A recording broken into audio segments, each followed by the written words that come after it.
It's only natural that we care for one another. As they conversed, Elliot Lance and Vivian Langston arrived. Vivian Langston, her pregnancy evident, was supported by a servant, a look of smug satisfaction upon her face. All present bowed to Elliot Lance. He gestured dismissively. "Tonight is New Year's Eve," he declared. "Formalities are unnecessary. Take your seats, and let the feast begin." Elliot Lance and Ivy Lance occupied the most prominent seats in the grand hall. Cara Lance sat to their left, followed by Vivian Langston.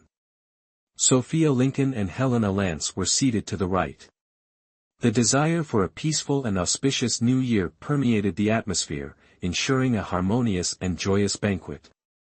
Cara Lance observed the scene with a detached coolness, her thoughts a stark contrast to the festive air. "You may seek a tranquil celebration," she mused, "but I will not grant it. My mother and I shall have our own auspicious new year, and that is all that matters."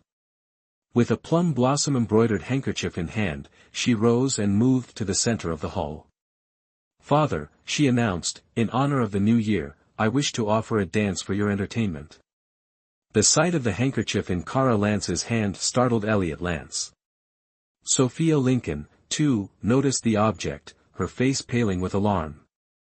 Chapter 19, Ivy Lance's favor restored. Elliot Lance set down his wine cup, his voice laced with astonishment. "Where did you obtain that handkerchief?" A subtle smile played on Cara Lance's lips. Her plan was unfolding perfectly. "Father," she began, her voice soft yet deliberate, "this handkerchief belongs to my mother. She told me it was a keepsake from her maiden days, cherished and unused until I discovered it. I admired it, and she graciously allowed me to have it. Is there a problem?" Elliot Lance's brow furrowed in disbelief. "Is that so? You claim this is your mother's handkerchief?" He turned to Ivy Lance, seeking confirmation. "Cara speaks the truth." Ivy Lance, though bewildered by the sudden focus on the handkerchief, maintained a serene facade. "Indeed, my lord," she affirmed. "I embroidered this handkerchief myself.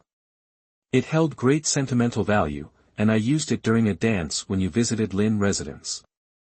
I later misplaced it, but Emily thankfully recovered it. Since then, I've kept it safely stored, fearing another loss."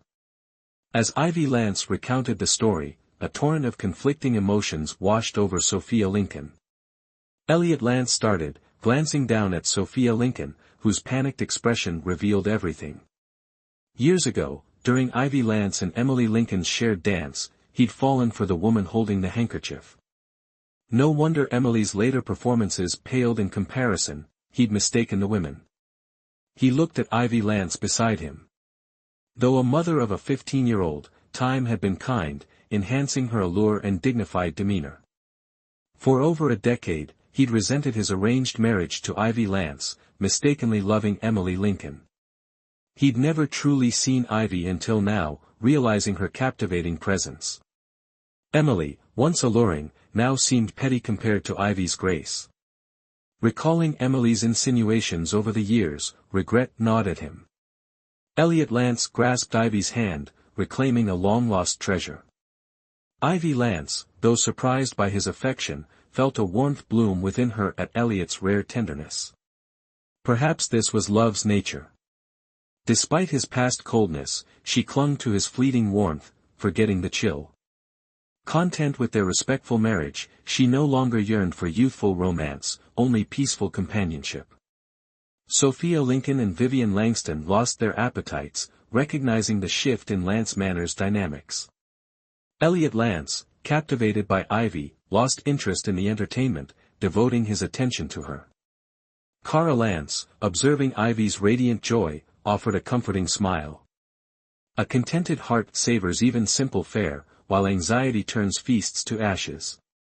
Cara Lance, watching the joyless diners, smiled, satisfied with the unfolding events. This year, her and Ivy's happiness was all that mattered.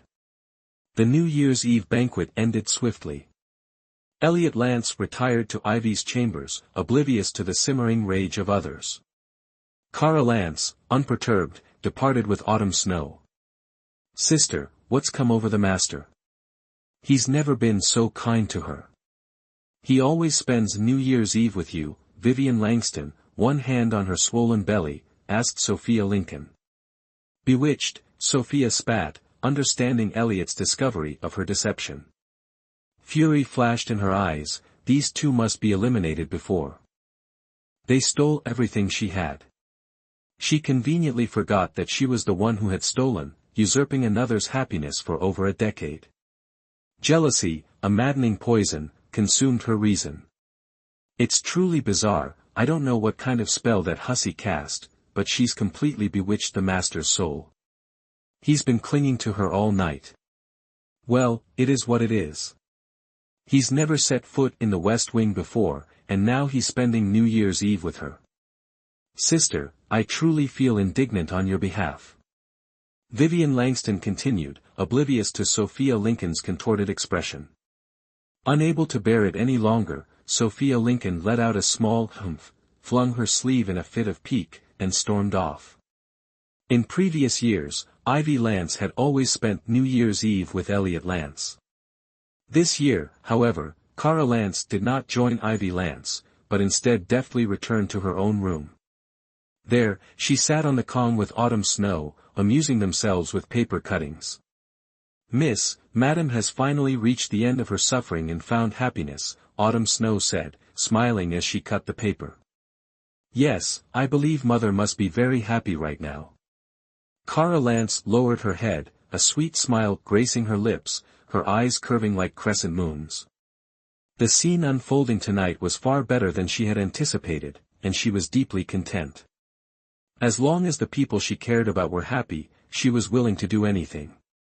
Meanwhile, Ivy Lance was performing the same dance she had danced when she first met Elliot Lance.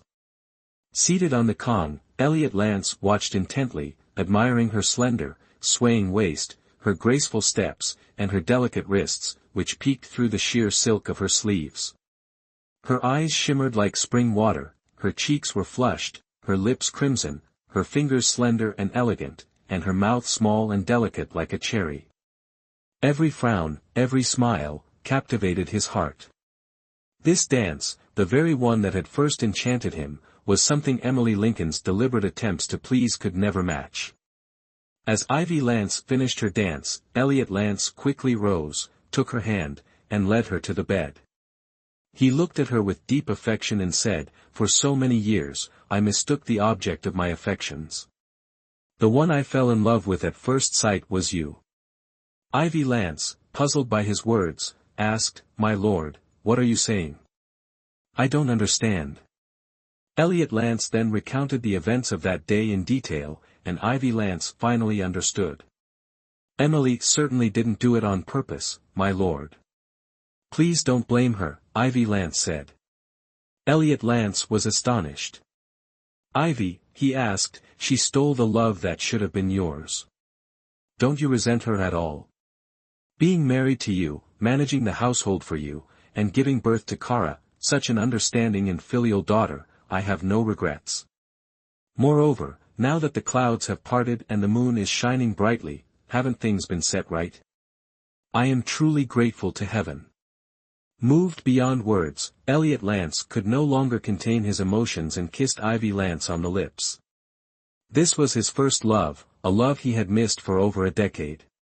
Regret filled his heart, but it also made him cherish the time they now had together even more. As the rain subsided, Elliot Lance embraced Ivy Lance, gently kissed her forehead, and said, "Ivy, in the days to come, I will treat you well. I will no longer be cold to you." Elsewhere, in Sophia Lincoln's room, chaos reigned. Anything that could be broken lay in pieces. "That hussy! How dare she try to compete with me? She deserves a miserable death." Sophia Lincoln continued to smash things, her face contorted in a terrifying grimace as she cursed. Helena Lance and a group of servants huddled in a corner of the room, too afraid to intervene. They had never seen Sophia Lincoln in such a rage.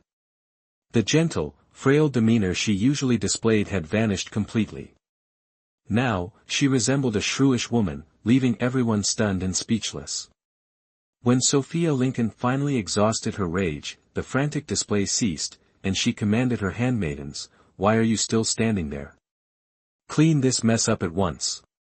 Having spoken, she moved to the edge of the bed and sat down, breathing heavily.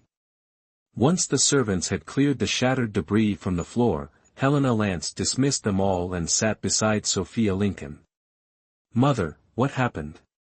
That woman hasn't been able to compete with you for father's favor for over a decade. Why was she suddenly favored tonight?" Helena Lance inquired suspiciously, always referring to Ivy Lance as "that woman" behind her back. "Who knows what devilish tricks that hussy played," Sophia Lincoln retorted, lips pursed in indignation. She certainly couldn't reveal to Helena Lance that she had impersonated Ivy Lance. "What should we do now?" Helena Lance asked anxiously, her brow furrowed. Within this estate, their comfortable lives depended entirely on Elliot Lance's protection.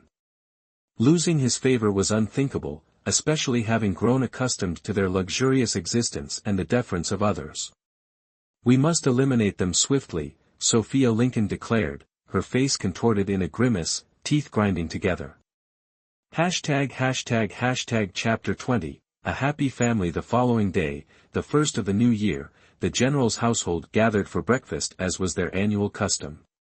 Kara Lance, having slept soundly the night before, awoke early. Perhaps it was the joy of recent events, but her complexion was radiant.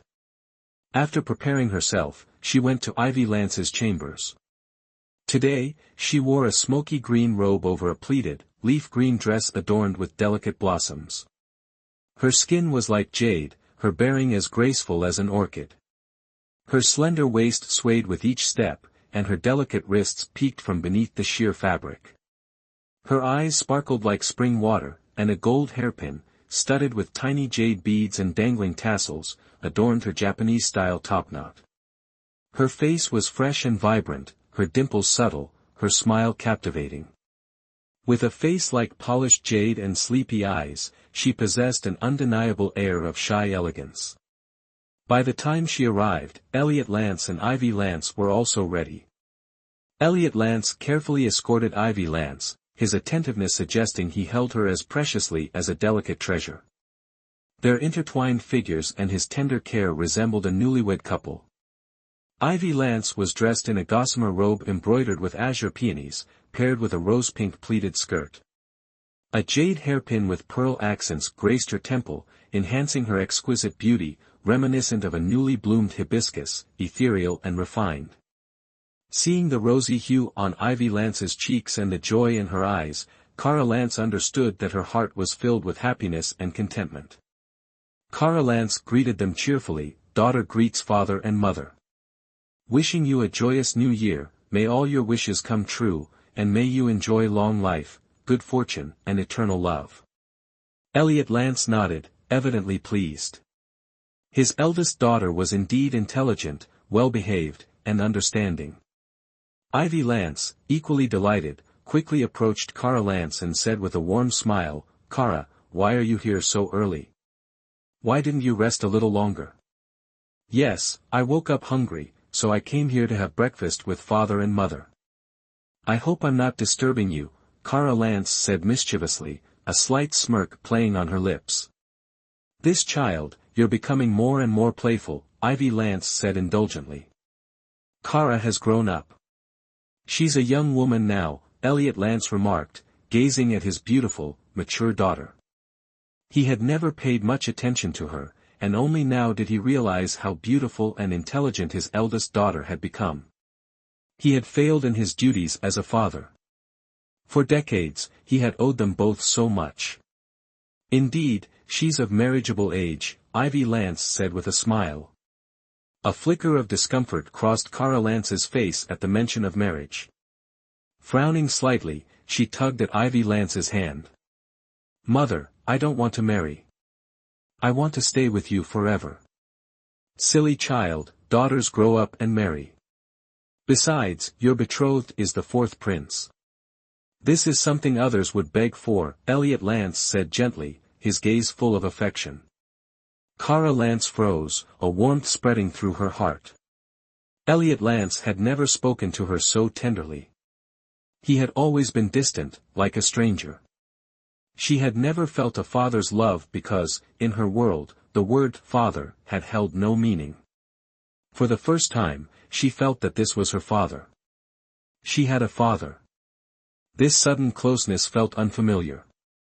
She remembered asking Ivy Lance why her father never visited. Ivy Lance would stroke her hair sadly, saying he was busy and had no time. Yet, he had time to meet with Helena Lance, to fly kites with her, to teach her calligraphy.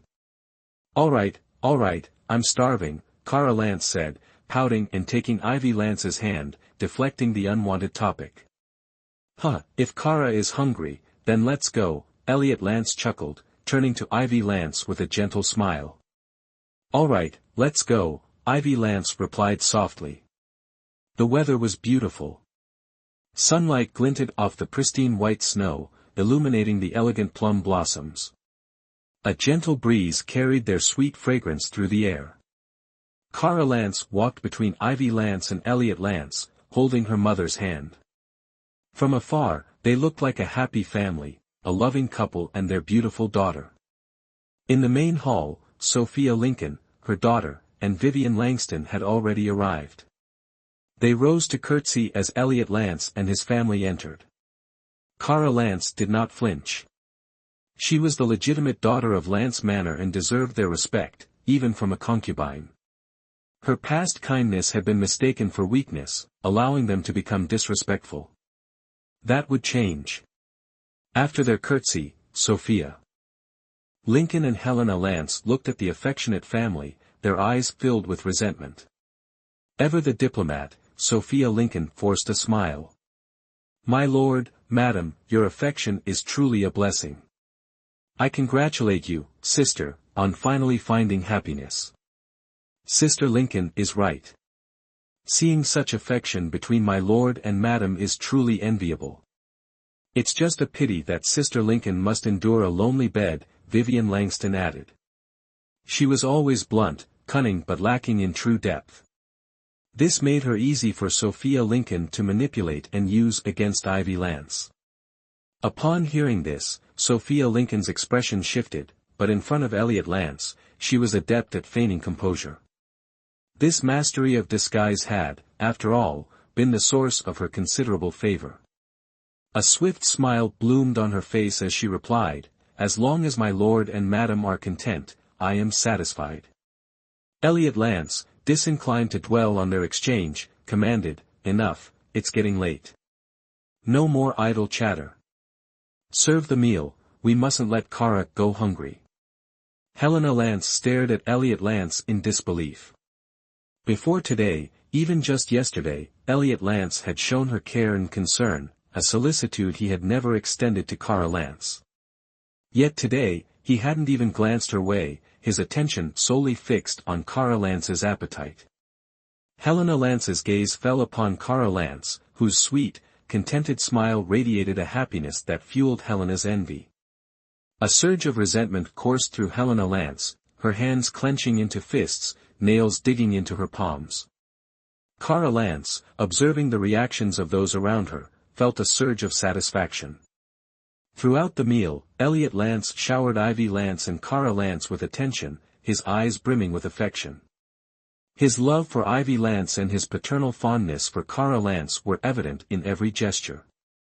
This display of affection was a source of acute discomfort for Sophia Lincoln and Helena Lance, accustomed as they were to being the recipients of such attention. Today, however, they were treated as invisible. Vivian Langston felt a pang of resentment. Even with her pregnancy, Elliot Lance seemed oblivious to her presence, treating her as though she were thin air. The New Year's breakfast proved a delightful experience only for Elliot Lance, Ivy Lance, and Kara Lance. For the remaining three, the meal was tasteless.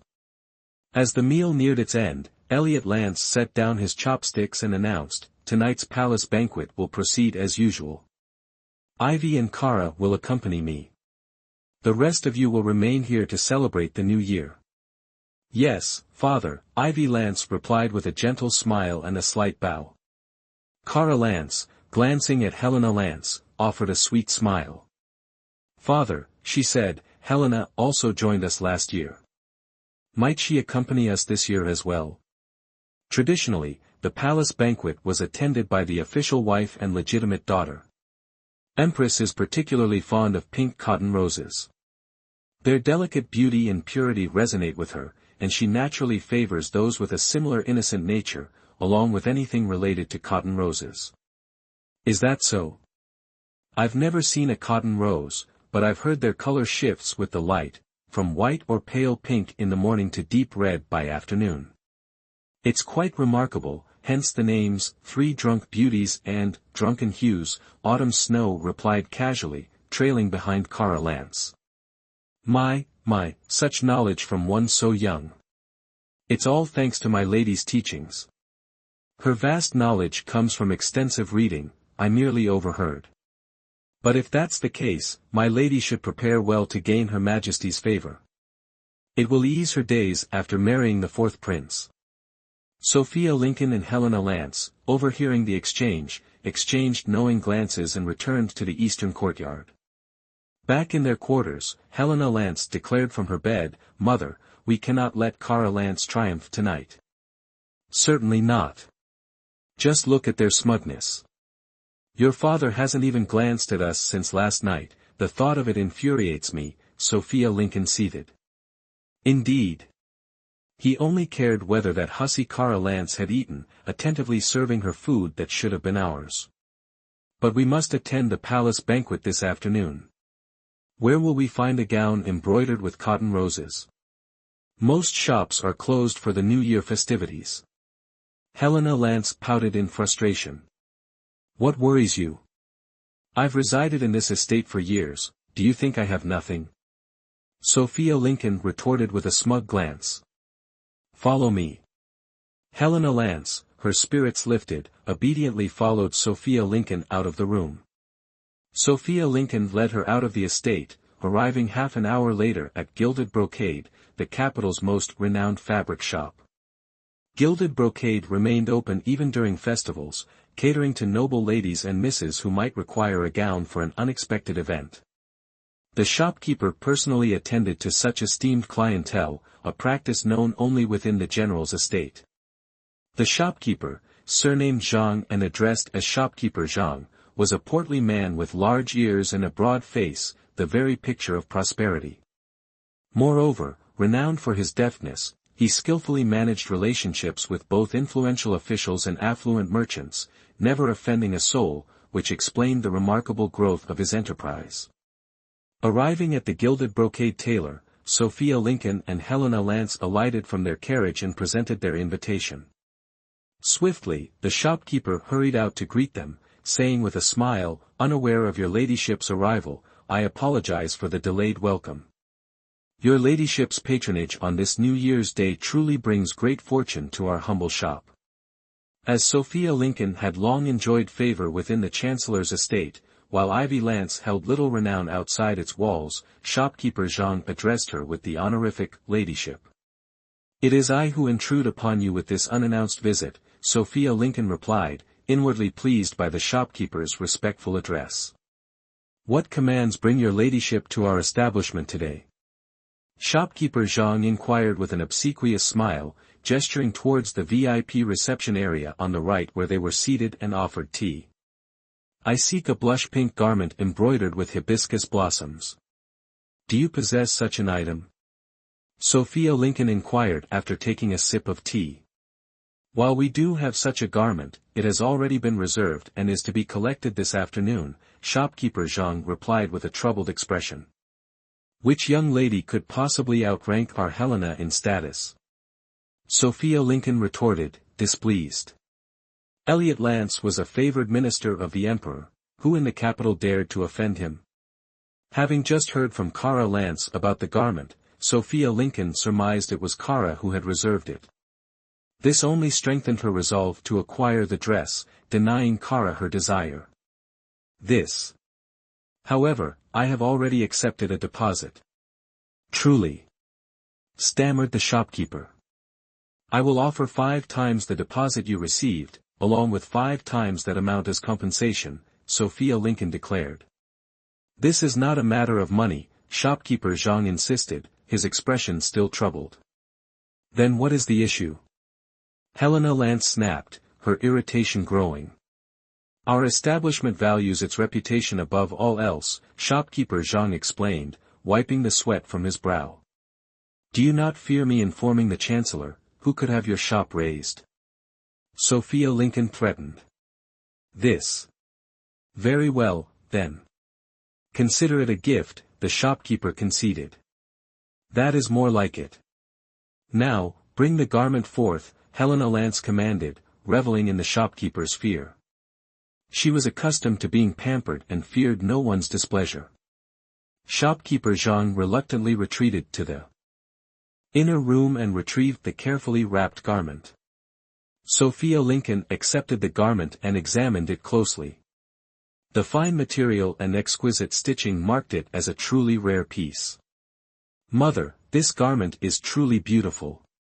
The needlework is so exquisite, I have never seen anything like it, Helena Lance exclaimed, already envisioning the stunning impression she would make that evening. Indeed. Just wait until tonight, when you shall be the center of attention, Sophia Lincoln replied, equally pleased. The craftsmanship of the garment rivaled even that of the imperial court. Second Miss, already so beautiful, in this gown, will be utterly breathtaking, outshining all at the banquet. Shopkeeper Zhang flattered, a sycophantic smile plastered on his face. You have a discerning eye. Helena Lance, preening inwardly, felt her fondness for the gown blossom. All right, much to prepare, let's return. Sophia Lincoln suggested with a gentle smile. Take your time, madam. May the new year bring you every blessing and everlasting beauty. Shopkeeper Zhang offered his well wishes. Such a silver tongue. Sophia Lincoln quipped, departing with Helena Lance. Shopkeeper Zhang, seeing them disappear, secured the shop and ascended to the second floor. Have you completed the task? A man's voice resonated. Your Highness, Ninth Prince, it is done. Shopkeeper Zhang bowed deeply, his voice laced with respect. Excellent. Here is your reward. Tristan Royce gestured towards a wooden tray holding 10 silver taels. A trifle, unworthy of your Highness's generosity. Shopkeeper Zhang's eyes gleamed at the silver, yet he feigned reluctance. Do you find it insufficient, or do you scorn me? Tristan Royce's tone sharpened with displeasure. No, your Highness, I dare not. I accept. Tristan Royce, saying no more, departed. He pondered Cara Lance's motives, yesterday's alliance already bearing fruit in today's request. Hibiscus-embroidered garments he possessed in abundance, a tribute to his mother's fondness for the flower. After her passing, he stored her belongings, retrieving them only when longing consumed him. This gown, among the least impressive, would undoubtedly elevate Helena Lance. Yet, he remained puzzled by Cara Lance's knowledge of his ability to fulfill her request. Chapter 22, Don't miss the spectacle. As dusk approached, Cara Lance, prepared to depart with autumn snow, saw Ivy Lance and Elliot Lance approaching, arm in arm. Greetings, father, mother. I was just about to seek you out. Cara Lance greeted them with a respectful nod and a warm smile. Cara Lance, lacking a title, had no prescribed attire, only the requirement of exquisite craftsmanship. Reaching the gate, they found Helena Lance awaiting them by the carriage. She was adorned in a rose-pink silk gown, embroidered with hibiscus blossoms, a vibrant necklace of precious gems shimmering at her throat. A creamy white brocade robe cloak veiled the gown's splendor, accentuating her slender waist cinched with a multi-hued, jade-studded sash, her fingertips tinted the delicate pink of hibiscus. Her fair face, lightly adorned, possessed a graceful silhouette that stirred the heart, igniting a desire to possess her. Her large, limpid eyes shimmered like polished obsidian. Her naturally crimson lips needed no rouge, her earrings chimed melodiously like a curtain of shimmering light, and her long hair was swept into an elegant updo, secured with an exquisite hairpin of butterfly and lapis lazuli, from which a cascade of delicate tassels flowed, enhancing her every gesture with a captivating allure, the very image of a beauty capable of toppling kingdoms, a celestial being descended to earth.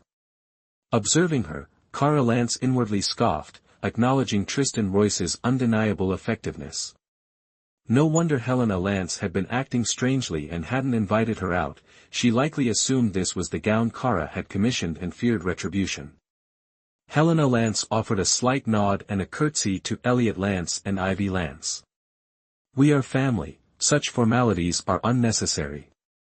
Let us board the carriage and depart." Elliot Lance frowned, his tone laced with displeasure. Kara Lance, her gaze sweeping over Helena Lance, remarked, "That gown of yours, Helena, appears familiar." A blush crept onto Helena Lance's cheeks as she stammered, "Oh, is that so? Mother had it commissioned for me." "Speaking of gowns," Kara Lance said, a subtle edge to her voice, "I had one prepared for today as well, but that wretched tailor claimed it had already been purchased by someone else." Helena Lance forced a smile, feigning innocence. "Is that so? Who would be so audacious as to claim a gown intended for elder sister? Who knows? Let's not dwell on it, it only sours my mood." Helena Lance inwardly exulted. Her suspicions were confirmed, this was indeed the gown Kara Lance had intended to wear to the palace. Ivy Lance, seated opposite Helena Lance, smiled warmly. "Helena, you look stunning in that gown." As the carriage slowly advanced toward the imperial palace, Elliot Lance showered Ivy Lance and Kara Lance with attentive care and solicitous inquiries, while remaining aloof towards Helena Lance, a stark contrast that chafed at her accustomed pampering. The proximity of Lance Manor to the imperial palace meant the carriage journey lasted only half an hour. Alighting from the carriage, they were greeted by the sight of vermilion gates and golden eaves, the glazed tiles gleaming brilliantly under the sun. A eunuch approached, bowing deeply, and guided them towards the grand hall where the evening banquet would be held. Elliot Lance and Ivy Lance walked side by side at the front, followed closely by Kara Lance, Helena Lance, and their respective maids. Along the way, sandalwood eaves adorned with phoenixes poised for flight, windows framed by green tiles, and walls of polished jade conveyed an aura of opulence and solemnity. Kara Lance, long accustomed to the imperial palace and harboring no desire for its trappings, regarded the center of power with indifference. For her, it was a gilded cage, a place of alluring yet perilous grandeur, and she remained unmoved by its splendor. In contrast, Helena Lance, captivated by the magnificent palace, gazed about with undisguised curiosity, her eyes betraying a yearning for power. Finally, they arrived at the banquet hall, the Brilliance Hall. The Brilliance Hall, the traditional venue for imperial banquets, was marked by a grand vermilion gate, above which hung a plaque of dark rosewood, inscribed with the three imposing characters, Brilliance Hall. Within the grand hall, Empress Dawson had yet to arrive. Officials, their wives, and daughters stood in clusters, conversing and laughing. As Elliot and Ivy Lance entered, greetings rippled through the assembled guests. "Is this the eldest daughter of Lance Manor? Truly, her beauty could topple kingdoms," a man nearing 40 flattered Kara Lance. "Indeed, she is my daughter. Still young and unfamiliar with courtly customs, please pardon any impropriety," Elliot Lance replied, a proud smile playing on his lips. "Not at all, not at all. The eldest daughter's conduct is the epitome of a refined lady. Indeed, the eldest daughter possesses an ethereal beauty, a rare sight. Moreover, I hear the eldest daughter of Lance is skilled in the 4 arts. General Lance is truly blessed with such an accomplished daughter." Praises for Kara Lance echoed around the hall, while she stood modestly, speaking little. Elliot and Ivy Lance, their hearts swelling with pride, responded with humble smiles. Helena Lance, observing the attention showered upon Kara Lance while she herself was ignored, seethed with resentment, barely suppressing the urge to tear her sister apart. Today, she had clearly adorned herself more lavishly, yet no one spared her a glance. Was it solely because she was a concubine-born daughter, while Kara Lance was the legitimate heir? Though her fury simmered, she maintained a facade of pleasantries, remembering Sophia Lincoln's parting words, "Seize this opportunity to capture the attention of Empress Dawson and the princes." At that moment, a eunuch's voice rang out, "Ninth Prince, 14th Prince, arriving." The assembled guests surged forward to greet Princes Tristan and Adrian Royce. Amidst the throng, Kara Lance observed the scene with detachment. A sidelong glance at Helena Lance revealed her disinterest in the princes, her anticipation clearly fixed on something else. Kara found no pleasure in these gatherings, the forced smiles a wearying charade. She retreated to her designated seat, savoring the imperial wine. The eldest daughter of Lance seems quite at ease. As she savored the fine wine, a familiar voice reached her ears. Tristan Royce stood before her, seemingly materialized from thin air. A rare opportunity to enjoy such exquisite wine within the palace walls, Kara Lance replied, setting down her cup with a smile. Unexpectedly, the eldest daughter of Lance has a taste for wine. However, I'd advise moderation, lest you miss the intriguing performance about to unfold, Tristan Royce remarked, his gaze intense and suggestive.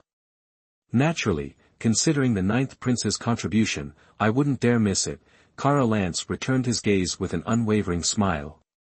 What are you two discussing so merrily, ninth brother?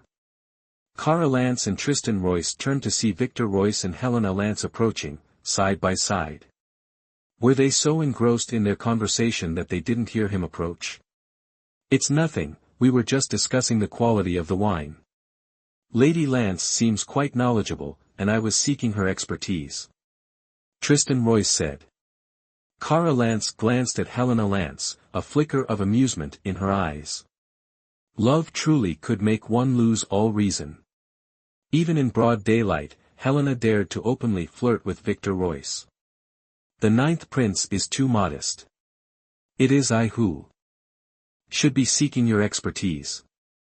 Kara Lance replied, pointedly ignoring Victor Royce. As they spoke, the eunuch's voice announced, His Majesty the Emperor and Her Majesty the Empress arrive. Immediately, everyone knelt, proclaiming, Long live the Emperor. May the Emperor live 10,000 years, 10,000 years, 10,000 times 10,000 years.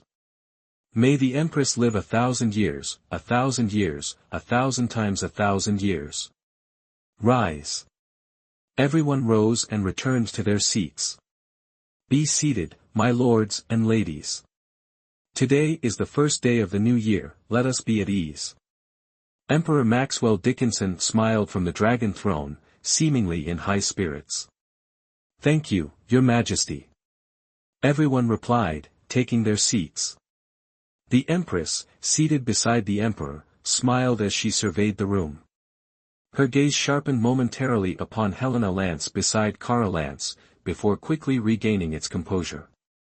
Hashtag Chapter 23, Offending the Empress Palace maids approached, clearing the tables and presenting a delectable array of delicacies. Today is the Spring Renewal Festival. My esteemed subjects, there is no need for formality. Please, partake freely of these delicacies. Seated at the head of the Great Hall, Emperor Maxwell Dickinson gestured with a smile. Clad in bright yellow dragon robes, he sat upon the dragon throne, his smile belying an aura of formidable authority. Charles Dawson was the third emperor of this dynasty, and he was not the crown prince before ascending the throne. The crown prince at that time was weak and incompetent, lacking both talent and virtue. Charles Dawson, then a prince, was skilled in both literary and martial arts, a man of great ability. Through careful maneuvering, he married the daughter of the then Chancellor Eddie Dawson, Victoria Dawson, who became the current empress. A year after marrying Victoria Dawson, he took Diana Temple, the daughter of Grand General Curtis Temple, as a concubine. It was said that Charles Dawson deeply loved this concubine. From the time she entered the palace, he spent every night in her quarters, neglecting his wife, Victoria Dawson. After the death of Emperor Ming, the second ruler of the Tristan Kingdom, Charles Dawson conspired with Chancellor Eddie Dawson and Grand General Curtis Temple, altering the imperial edict to usurp the throne. The court officials, having already been bribed by Charles Dawson, and with the crown prince being so ineffectual, readily supported Charles Dawson's ascension. After his coronation, Charles Dawson elevated Victoria Dawson to Empress and Diana Temple to High Noble Consort. However, after giving birth to the ninth prince, Tristan Royce, the High Qui Phi's health deteriorated, and she passed away 5 years later. From then on, Charles Dawson rarely visited the inner palace, and the concubines he took often bore a resemblance to the late High Qui Phi. Cara Lance had learned these palace secrets in her past life as empress. As Cara Lance reflected, the others offered their New Year greetings and blessings to Empress Dawson, accompanied by music and dancing. Victor Royce, meanwhile, rose and quietly departed the great hall. Whither has the fourth prince wandered, abandoning the festivities so abruptly? Cara Lance murmured to Helena Lance, seated at her side. Is that so? Helena Lance's eyes gleamed as she responded with a gasp. Cara Lance offered no further comment, instead attending to the delicacies before her. After a time, Helena Lance, massaging her temples, addressed her sister, "Sister, the air feels close, I shall seek a breath of fresh air without." "Go, then, but do not stray too far," Cara Lance replied. Cara Lance observed Helena Lance's crimson figure disappear into the night, a subtle smile playing on her lips. Helena Lance searched, finally locating Victor Royce by the lake. The sight of his jade-like form filled her with a rapturous longing. Approaching directly, she called out, "Your Highness." Victor Royce, recognizing Helena Lance, displayed a flicker of impatience as he drew her beneath a willow's boughs. "Why have you come? The palace teems with gossiping tongues. Do you not grasp the peril of such actions?" Victor Royce grumbled. "I sent word, yet your highness did not seek me out.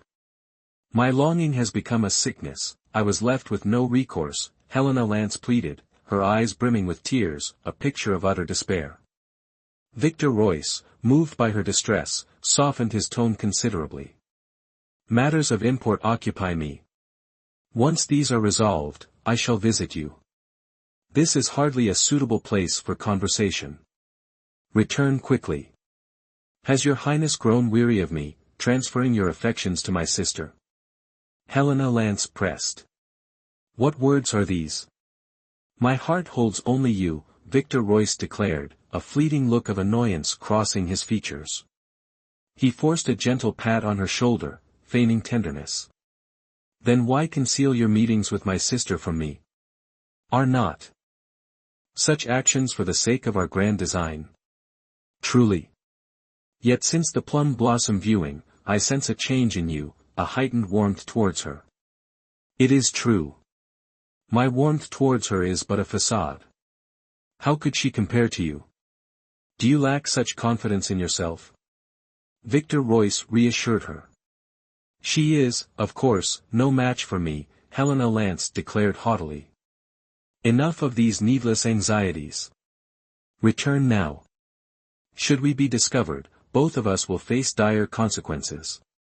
Victor Royce caressed her jade-like face, bestowing a gentle kiss upon her forehead. "What are you doing?" A sharp cry shattered the intimate moment just as Helena Lance surrendered to Victor Royce's kiss. Victor Royce and Helena Lance recoiled in startled fear, beholding the Empress and her retinue standing a short distance away. The Empress herself had spoken. "Mother, do not misunderstand. The second Miss Lance, seeking fresh air, lost her way and suffered irritation to her eyes from the wind. I merely offered assistance," Victor Royce hastily explained. Bound by a betrothal, the discovery of his clandestine meeting with his future bride's sister would jeopardize his prospects severely. "Your Imperial Majesty, the fourth prince speaks the truth. Entranced by the beauty of this place, I lost my bearings and the wind afflicted my eyes. Fortuitously encountering the fourth prince, I beseeched his aid. I implore your Majesty's understanding," Helena Lance pleaded, falling to her knees in trepidation.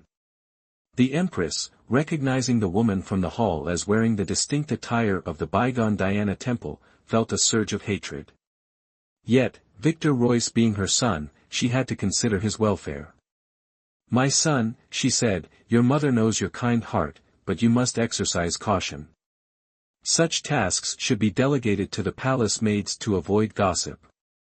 "Yes, mother, I heed your wise counsel," Victor Royce replied. "Who is this young lady?" Utterly lacking in decorum and discernment, lost and without seeking guidance, distressed and without summoning aid. The Empress's voice sharpened, placing the blame squarely on Helena Lance. This protected her son's reputation while making the woman, clad in the garments of her most hated rival, a target for public scorn. Those present would perceive Helena Lance as a scheming temptress, while the fourth prince would appear merely compassionate. With the Empress's pronouncement, who would dare accuse him of impropriety? The Empress, upon seeing the crepe myrtle-clad woman, felt a premonition of unease, fearing the Emperor might notice her and take her as a concubine. In recent years, the Emperor's new consorts all bore a resemblance to Diana Temple, and crepe myrtle blossoms filled the palace gardens. This was a thorn in her heart. Everything associated with Diana Temple, be it her likeness or the crepe myrtle, filled the Empress with profound loathing. She had painstakingly kept the woman hidden from the Emperor's notice, only for this girl, like a restless spirit, to reappear and attempt to ensnare her son.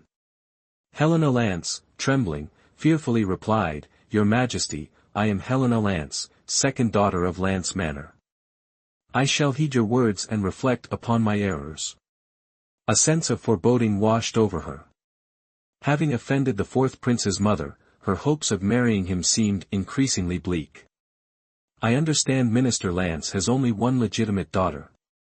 As the second daughter, are you then born of a concubine?" The Empress's brow remained furrowed. Helena Lance's heart constricted, a sharp pang of shame piercing her as she trembled. "Your Majesty, that is correct. Indeed, you lack the grace and refinement of a true daughter of the house," the Empress stated coldly. The onlookers, faces alight with schadenfreude, watched Helena Lance's humiliation unfold. The general's second daughter, thus publicly rebuked, would find it difficult to secure a respectable marriage. Concubinage might be her fate, but even then, few reputable households would dare take her. Cara Lance, standing nearby, let out a soft scoff. Her plan was to orchestrate Helena Lance's downfall, either by incurring the Empress's disfavor or attracting the Emperor's attention. Either outcome would spell misery for Helena Lance. The Empress's displeasure would make life difficult even if she married Victor Royce. Becoming the Emperor's concubine would mean facing the cutthroat world of the imperial harem, where she would be devoured. Chapter 24, How can I repay you? Your Majesty, today is the first day of the new year, a day of great joy. Do not let these insignificant people spoil your mood. We should continue to the lake and release the flower lanterns. A richly dressed noblewoman bowed slightly and spoke with a smile. Indeed, it's truly not worth it for your Majesty to be affected by this baseborn girl, another woman said. Today, those who entered the palace were mostly legitimate daughters of noble houses, all of high birth. Naturally, they looked down upon Helena Lance, a bastard child, especially after she caused such a scene. Moreover, the Empress despised her and paid her no mind.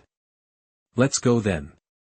If we miss the auspicious hour, it won't be as effective, the Empress said, glancing at Helena Lance with utter disgust in her eyes. With that, everyone surrounded the Empress and proceeded to the lake, leaving only Helena Lance trembling as she knelt on the floor. Poor Helena Lance still didn't know what she had done wrong to incur the Empress's unwarranted hatred and targeting, causing her to lose face in front of the noblewomen and young ladies of the capital. She didn't know how she would ever recover her standing. In truth, after Helena Lance left Brilliance Hall, Cara Lance had instructed Autumn Snow to discreetly follow her. Once Autumn Snow returned and informed her that Helena Lance and Tristan Royce were by the lake, Cara Lance, still within the hall, suggested that releasing flower lanterns to pray for blessings and make wishes was the perfect way to celebrate the new year. The Empress readily agreed and led the assembled ladies out of the great hall. Who wouldn't wish for a year filled with good fortune and fulfilled desires? Releasing flower lanterns to pray for blessings was something every young woman enjoyed. In her past life, she knew that the current Empress always released flower lanterns for blessings during the new year, so. Soon, eunuchs arrived carrying lotus-shaped flower lanterns and distributed them to everyone. Kara Lance also took a lantern, wrote down her wish, and released it onto the lake, clasping her hands in prayer. Her wishes were no longer the innocent dreams of a young girl longing for a suitable husband. She only wished for her mother's health, peace, and happiness.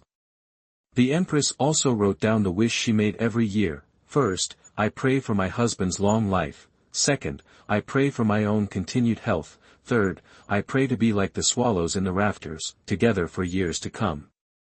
As the lantern drifted away, she murmured, I've made this wish for so many years. Will it come true this year? Or will it remain just a dream? Her regal bearing could not conceal her loneliness. After releasing the lanterns, everyone returned to Brilliance Hall. Kara Lance, however, did not follow but strolled alone by the lake, enjoying the beautiful moonlit scenery. As she walked, she suddenly noticed Tristan Royce not far ahead, looking at her with an enigmatic smile. She quickened her pace and asked, Ninth Prince, why are you here instead of being in the hall celebrating the new year with the other officials? Their flattery and empty words cannot compare to the entertaining drama by the lake just now, Tristan Royce said, looking at her with amusement, a smirk playing on his lips. This entertaining drama wouldn't have been possible without the Ninth Prince's cooperation, would it? Kara Lance looked directly at Tristan Royce and spoke calmly. How, then, do you intend to express your gratitude? The Ninth Prince commands all he desires, why would he require the thanks of this humble servant? You. Tristan Royce's countenance shifted at Kara Lance's words. This woman. He changed his tone. How did you know the Empress cannot perceive the beauty of the hibiscus? It was merely a conjecture, Kara Lance replied casually. Who are you, truly? You possess such knowledge, are you not afraid of courting disaster? Tristan Royce leaned closer, his presence encroaching upon Kara Lance's.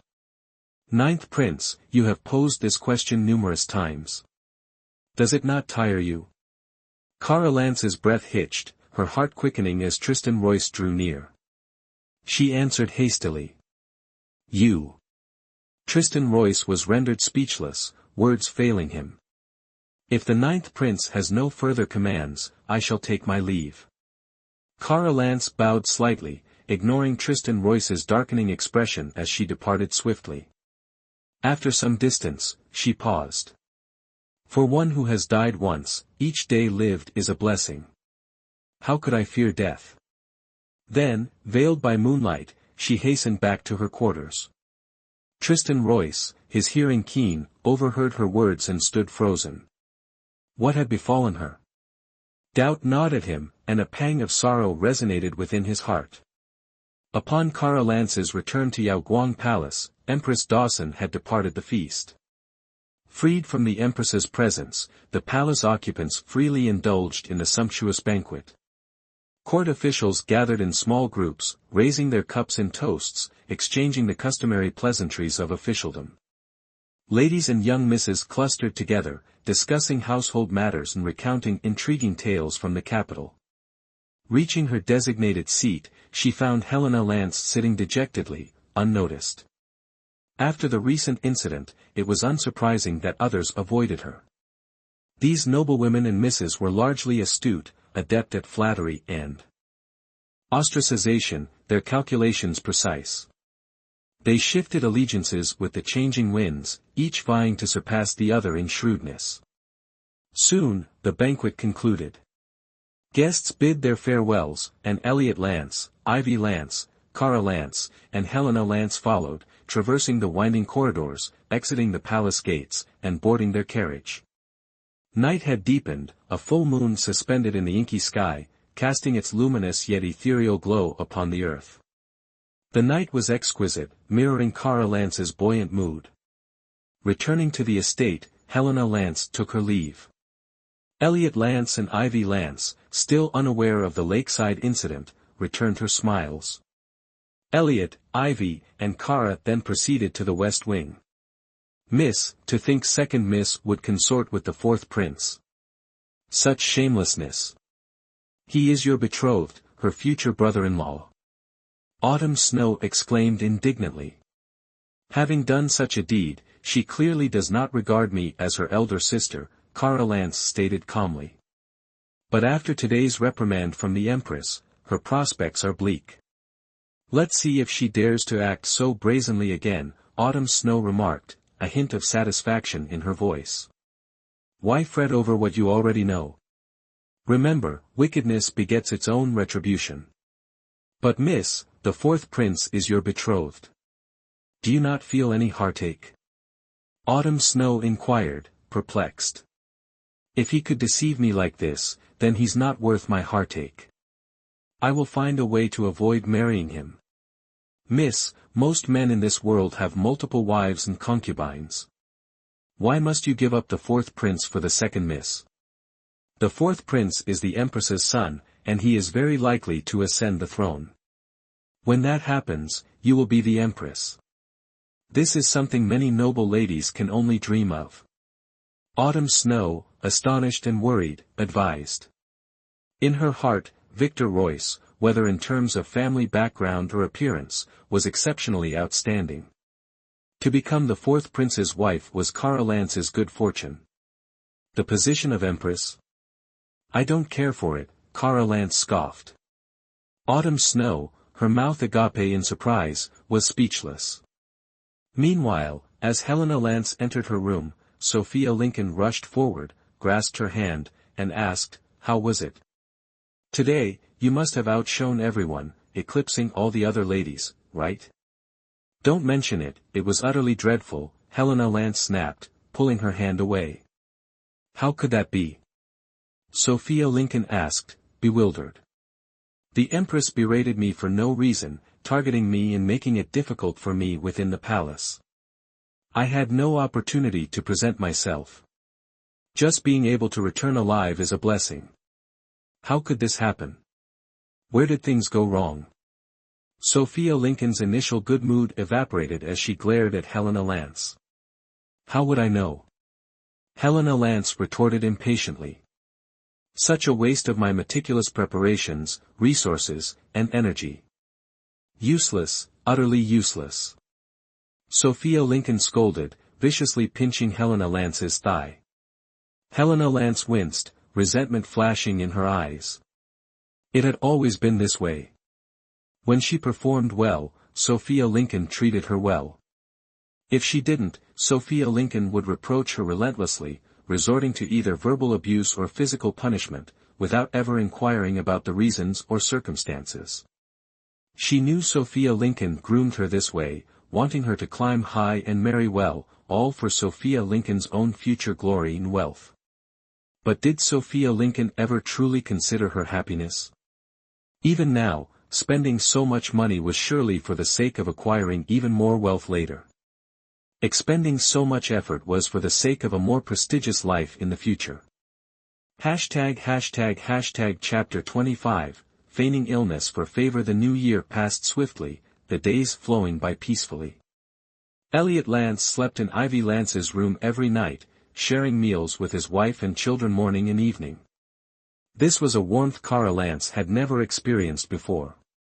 It turned out that having her father by her side was so comforting, and she yearned for this paternal affection so deeply. The West Wing, silent for over a decade, finally echoed with long-absent laughter. Many times, as Kara Lance watched her parents' loving interactions, she thought how wonderful it would be if time could stop at this moment. That evening, as the family of three enjoyed their dinner, Martha, Sophia Lincoln's personal maid, slowly entered. She respectfully bowed, saying, "Greetings, Master, Madam, and eldest Mississippi. Rise. What brings you here now?" Elliot Lance inquired. "Master, concubine Sophia has a severe headache and requests your presence," Martha replied, bowing low. "Oh. Is that so? Has a physician been summoned? Ivy Lance inquired, setting down her chopsticks with concern. Madam, a physician has been called and medicine administered, but to no avail, Martha, her maid, replied. In that case, my lord, perhaps you could visit my sister after supper. Ivy Lance suggested, turning to Elliot Lance. How thoughtful of you, my dear. I shall visit her presently, Elliot Lance responded tenderly, taking Ivy Lance's hand. Elliot Lance ate a few hasty bites and then proceeded to the east wing. Cara Lance observed coolly, a frown creasing her brow. It was clear to any discerning eye that this was merely a ploy by Sophia Lincoln to lure Elliot Lance to her chambers. Why else would she wait until evening to extend the invitation?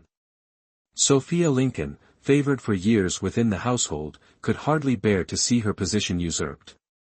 Fortunately, the current situation was still unfolding according to her plan. In her chambers, Sophia Lincoln reclined on her bed. As Elliot Lance entered, she pressed her right hand to her temple, feigning distress. Elliot Lance sat beside her on the bed. Why this sudden headache? I don't recall you ever suffering from such ailments before. Sophia Lincoln replied in a coquettish tone, I don't know what came over me. I awoke this morning with a splitting headache. My lord, Martha, her maid, interjected from beside the bed, these days, you've been constantly at the west wing with the madam. Concubine Sophia misses you dearly, losing her appetite for both food and drink. It must be taking a toll on her health. Silence. How dare you speak such words? The Lord and my sister are so devoted to each other, we should rejoice. Your words make it sound as if I envy her, Sophia Lincoln scolded Martha sharply. I beg your forgiveness, my lady. I dare not speak out of turn again, Martha stammered, falling to her knees in terror. As long as you are happy, my lord, I am content, Sophia Lincoln declared, turning her attention back to Elliot Lance and taking his hand with a fervent gaze. Elliot Lance's heart softened at her words. I have neglected you these past few days, he admitted. Just then, Ivy Lance and Cara Lance entered the room. My lord, I couldn't put my mind at ease and so came to check on my sister, Ivy Lance said with a smile.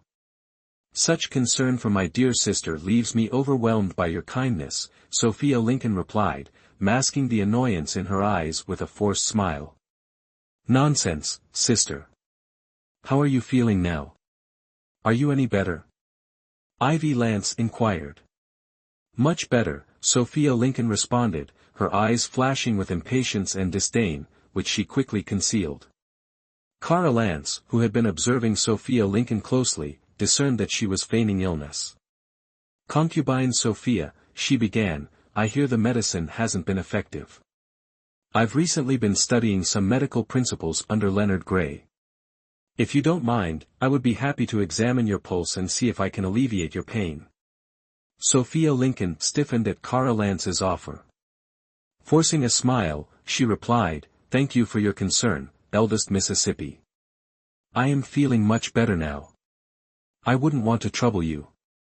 Although the eldest Miss had only been studying with Leonard Gray for a short time, Leonard Gray's medical skills were renowned.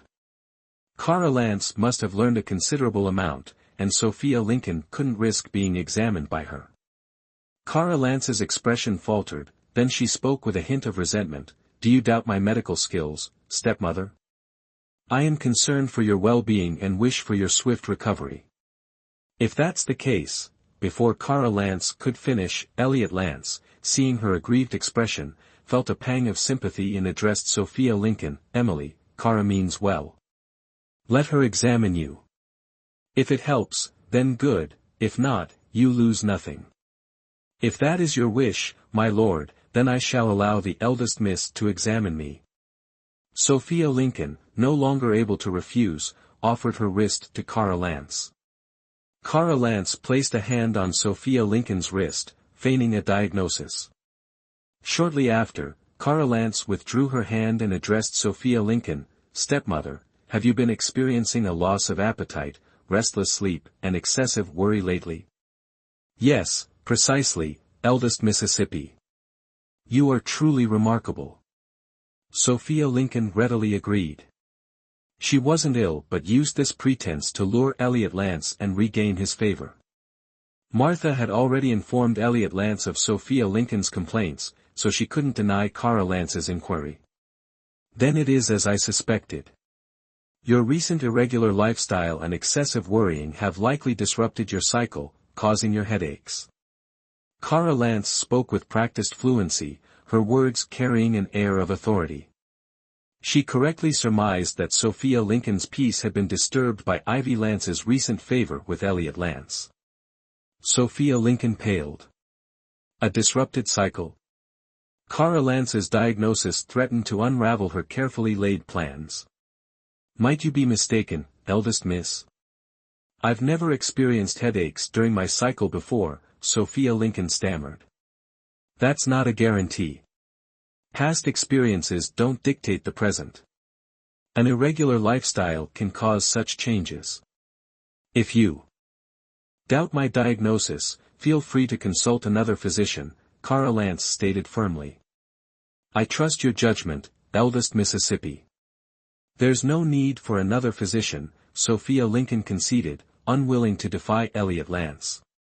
In that case, I shall prescribe a tonic to restore your health and aid in your recovery, Kara Lance declared, pausing before adding, however, medicine only offers temporary relief.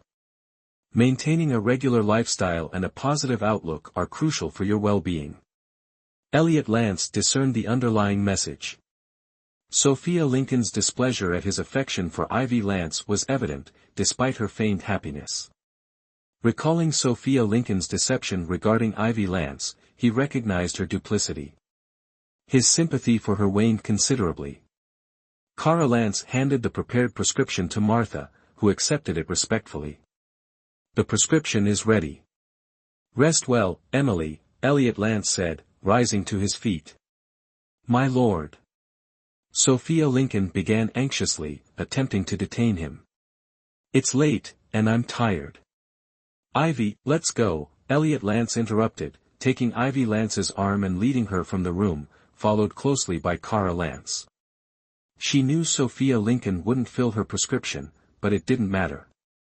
Indeed, the day after Kara Lance's visit, her menses arrived early. Moreover, what usually lasted 3 days now persisted for a week. This worried her immensely, fearing that this would prevent her from being with Elliot Lance and lead to her falling out of favor. All the physicians echoed Kara Lance's advice, urging her to rest and recuperate. Helpless and without recourse, she could only wait for her menses to end before scheming to regain Elliot Lance's favor. A month passed before her menses ceased. During this time, Elliot Lance never set foot in the East Pavilion, seemingly forgetting her existence. This chilled her heart, their love of over a decade had changed so easily. Perhaps she finally understood, Elliot Lance had always loved Ivy Lance, and her own past was merely a deception. After the incident at the Imperial Palace, Helena Lance rarely attended social gatherings. Accustomed to her lofty position, she couldn't bear the whispers and gossip. Several times, she sent messages to Victor Royce, urging him to visit, but he never came, fueling her anxiety and unease. Although Sophia Lincoln initially instructed her to subtly entice Victor Royce, over time, captivated by his jade-like demeanor, handsome features, and exceptional talent, she fell deeply in love with him, unable to extricate herself. Now, with Sophia Lincoln out of favor and reprimanded by the Empress, their standing within the aristocratic circles of the capital had crumbled. The servants, always eager to please those in power, turned against them like reeds in the wind, treating them with disdain. Chapter 26, Encountering Assassins at Lingdu Mountain. Retreat. Time flowed, winter gave way to spring. Every full moon, Kara Lance journeyed to Lingdu Mountain Retreat to present her medical studies to Leonard Gray, receive new knowledge, and undertake new learning tasks. Though primarily focused on reading, Kara Lance's diligence and consistent practice allowed her to learn quickly, much to Leonard Gray's satisfaction. Today, another full moon, Kara Lance rose early. After breakfast, with Ivy Lance's meticulous instructions, she set off for Lingdu Mountain Retreat with autumn snow, carrying exquisite pastries from the manor. Under a clear sky, the carriage moved leisurely forward, a gentle spring breeze caressing her cheeks, bringing a sense of tranquility. Arriving at Lingdu Mountain Retreat, the attendant opened the gate, and they proceeded to find Leonard Gray. Leonard Gray was leisurely feeding fish by the lake. Seeing Kara Lance, he greeted her warmly. "Kara, you've arrived." "Yes, honored elder." "You seem quite at ease," Kara Lance replied with a smile. "Huh, merely passing the time," Leonard Gray chuckled, stroking his silver beard. "Stealing a moment of leisure, that's the tranquil life of an honored elder like yourself. I envy you." "You rascal, always teasing this old man," Leonard Gray said as they walked towards the study. "So, how fares the task I gave you?" "A humble student, with meager achievements, I come specifically to apologize to the esteemed elder," Kara Lance said modestly, then flashed a mischievous smile. In these days, their bond had deepened, resembling that of a doting grandfather and his beloved grandchild. Leonard Gray was fond of this gentle girl, and Kara Lance, in turn, cherished Leonard Gray's tranquil nature. Spring had arrived, and the Gray estate, awash in vibrant blossoms, presented a picturesque scene that lifted the spirits. Feeling that such fine weather shouldn't be wasted indoors, they settled at a stone table in the garden. Throughout the morning, they sipped tea, savored pastries, and discussed medicinal practices, Leonard Gray expressing great satisfaction with Kara Lance's learning. After lunch, and another cup of tea, Kara Lance, accompanied by Autumn Snow, departed from Lingdu Mountain Retreat. "My lady, Leonard Gray is such a benevolent elder, treating you with such kindness. Anyone unaware might mistake you for his own flesh and blood," Autumn Snow remarked with a smile from within the carriage. "I regard him as my own grandfather," Kara Lance replied, a sweet smile gracing her lips. Her smile, radiant enough to launch 1,000 ships, momentarily captivated even Autumn Snow. Amidst their laughter and conversation, the sound of neighing horses pierced the air, followed by the carriage's abrupt halt. Both Kara Lance and Autumn Snow, caught off guard, were thrown back against their seats. As the carriage stilled, Kara Lance drew back the curtain to find a dozen or so masked figures in black, their menacing presence unmistakable. They were a considerable distance from the Gray estate at Lingdu Mountain Retreat. Even if something were to happen, help couldn't arrive swiftly. Far from the capital, they were stranded between nowhere and nowhere, the narrow road surrounded by dense forest, offering no escape. "Honored warriors," Kara Lance addressed the figures in black, maintaining a semblance of composure despite the dire situation, "we are but frail women. We implore you to allow us safe passage. We possess some meager gold and jewels, which we humbly offer for your consideration." Though a smile adorned her face, her heart pounded fiercely against her ribs. The figures in black ignored Kara Lance's plea, drawing their blades and advancing. Autumn Snow fainted from terror, while the coachman trembled in fear. Seeing no chance of victory, Kara Lance, with resolute determination, pulled the coachman onto the carriage, took the reins herself, and whipped the horses forward. The carriage lurched ahead. The figures in black swiftly pursued the fleeing carriage. As Kara Lance furiously urged the horses onward, a thrown blade found its mark. With a tragic cry, the horses collapsed. The carriage overturned, throwing Kara Lance and the others to the ground. Autumn Snow remained unconscious. The coachman, scrambling to his feet, pulled Kara Lance up, urging, "My lady, run." A wave of warmth washed over Kara Lance. In this moment of peril, the coachman hadn't abandoned her. Before they could act, the figures in black were upon them. Surrounded by more than 10 assailants, they were trapped, with no avenue for escape. Kara Lance stared in despair at the scene before her. If she were killed now, people would simply say she'd fallen victim to bandits, met with misfortune. But she didn't believe this was mere coincidence. Judging by the demeanor of these men in black, it was undoubtedly orchestrated by concubine Lincoln and her daughter. In this desolate place, her cries reached neither heaven nor earth. She could only be ravaged and slaughtered. Her vengeance was unfulfilled. Concubine Lincoln and her daughter remained unpunished, and Ivy Lance was very likely to fall prey to their schemes. She watched helplessly as the men in black raised their swords, about to strike. She closed her eyes, seemingly awaiting death. At that critical moment, a clang rang out. The blade that was about to fall upon Cara Lance was stopped. Cara Lance opened her eyes to see a man in white engaged in combat with the men in black. This man in white possessed exceptional martial skills, quickly gaining the upper hand and forcing the men in black to retreat. The men in black, unwilling to prolong the fight, broke off their engagement with the man in white. Two of them charged directly towards Cara Lance. They swiftly raised their swords to stab Cara Lance. Seeing this, the coachman pulled her away and fled. But the coachman was old and couldn't run fast. Cara Lance, a delicate woman, was no match for these skilled assassins in terms of physical strength.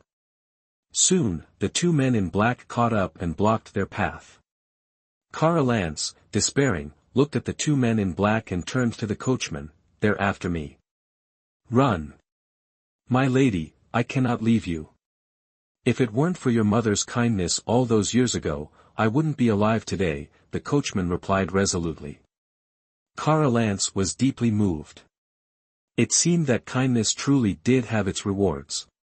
Good begets good, evil begets evil, retribution, though sometimes delayed, is inevitable. Ivy Lance, ever generous and kind, treated everyone with grace.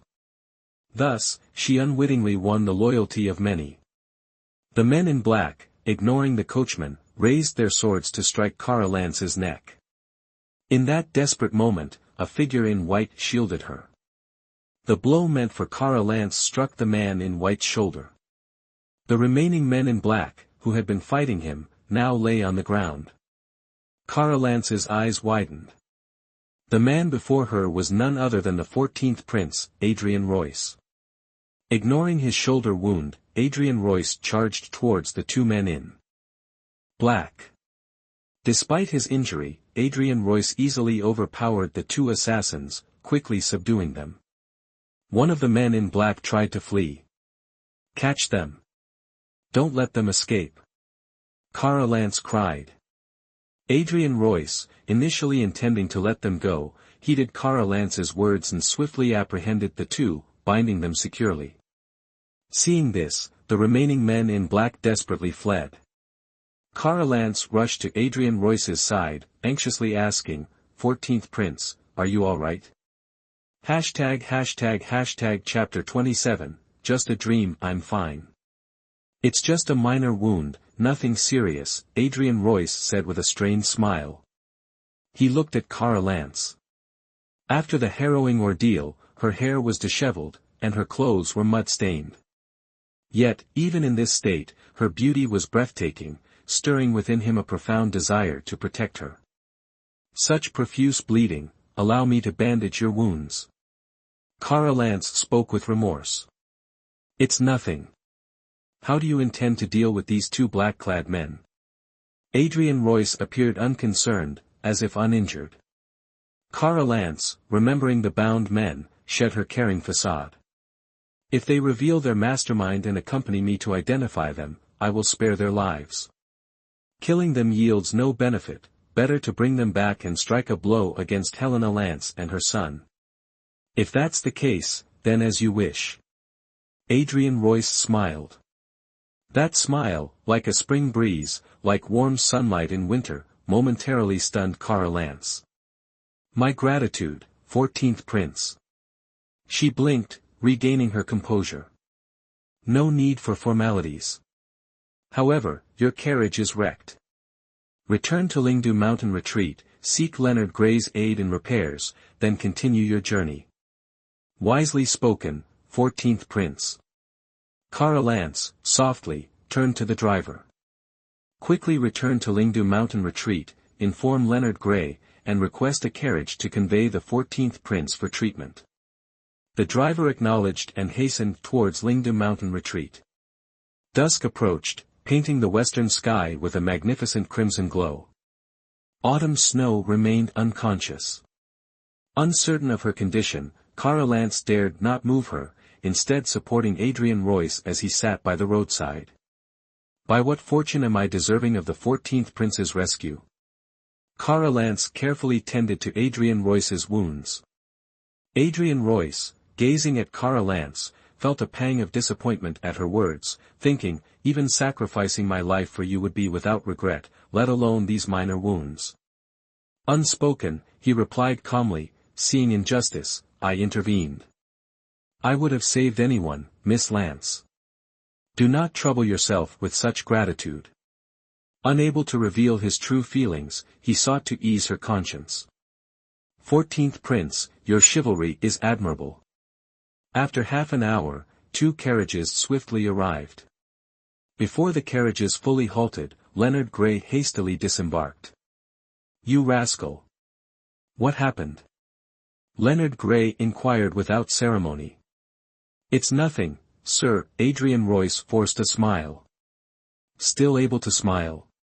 Come, let's return to the estate. Leonard Gray patted Adrian Royce's head. Yes, sir, Adrian Royce rose, allowing Leonard Gray to assist him into the carriage. Once Adrian Royce was settled, Leonard Gray turned, his voice filled with concern. Child, you frightened me. Grandfather, if not for the 14th Prince, I fear. Kara Lance, finally abandoning her pretense of strength, spoke with distress. Dear child, it's all right now. It's over. Leonard Gray gently stroked Kara Lance's hair. With Autumn Snow placed in one carriage and the assailants in another, the procession headed towards Lingdu Mountain Retreat. Back at the Gray estate, Leonard Gray intended for Kara Lance to bathe and rest, but she insisted on waiting until Adrian Royce's wounds were treated. Resigned, Leonard Gray had Adrian Royce's injuries attended to in Kara Lance's presence. Night has fallen. I've had the servants prepare a room for you. The accommodations here can't compare to Lance Manor, but please bear with us. Lance Manor has surely sent word by now, to ease your mother's worry, Leonard Gray said to Kara Lance. My lord, please don't mention it. I prefer this place to Lance Manor. I only fear being a burden to you. Leonard Gray and Adrian Royce, hearing this, were taken aback, their hearts aching for her. They understood the underlying meaning in her words. Internal strife within the general's mansion has never ceased, and today's events seem to be no different. Very well. You should go and change your clothes. Seeing you like this, if you didn't go, I truly would find you a burden, Leonard Gray said. Kara Lance replied softly and then followed the maid to the guest chambers. Boy, are you willing to throw your life away for her? If that blade had strayed but a hair's breadth, you would be dead. Do you understand? Waiting until Kara Lance was out of sight, Leonard Gray turned to Adrian Royce, who was lying in bed. Am I not still here? Breathing? Adrian Royce retorted, feigning indifference. My son, I heard from Tristan that she is betrothed to the 4th Prince. No matter how much effort you expend, it will be in vain. Grandfather knows me best. What more needs to be said? He knew that Kara Lance visited Lingdu Mountain Retreat every 15th of the month, so he would also go, secretly watching her from a hidden vantage point. When she returned, he would follow her unseen, only leaving after she had safely entered Lance Manor. This time was no different. It was fortunate he had followed her, otherwise, the consequences would have been dire. Hearing this, Leonard Gray shook his head in resignation and said nothing more. Kara Lance bathed and changed, securing her hair with a jade hairpin, then went to Autumn Snow's room. Autumn Snow had awakened and, having seemingly just bathed, was arranging her clothes.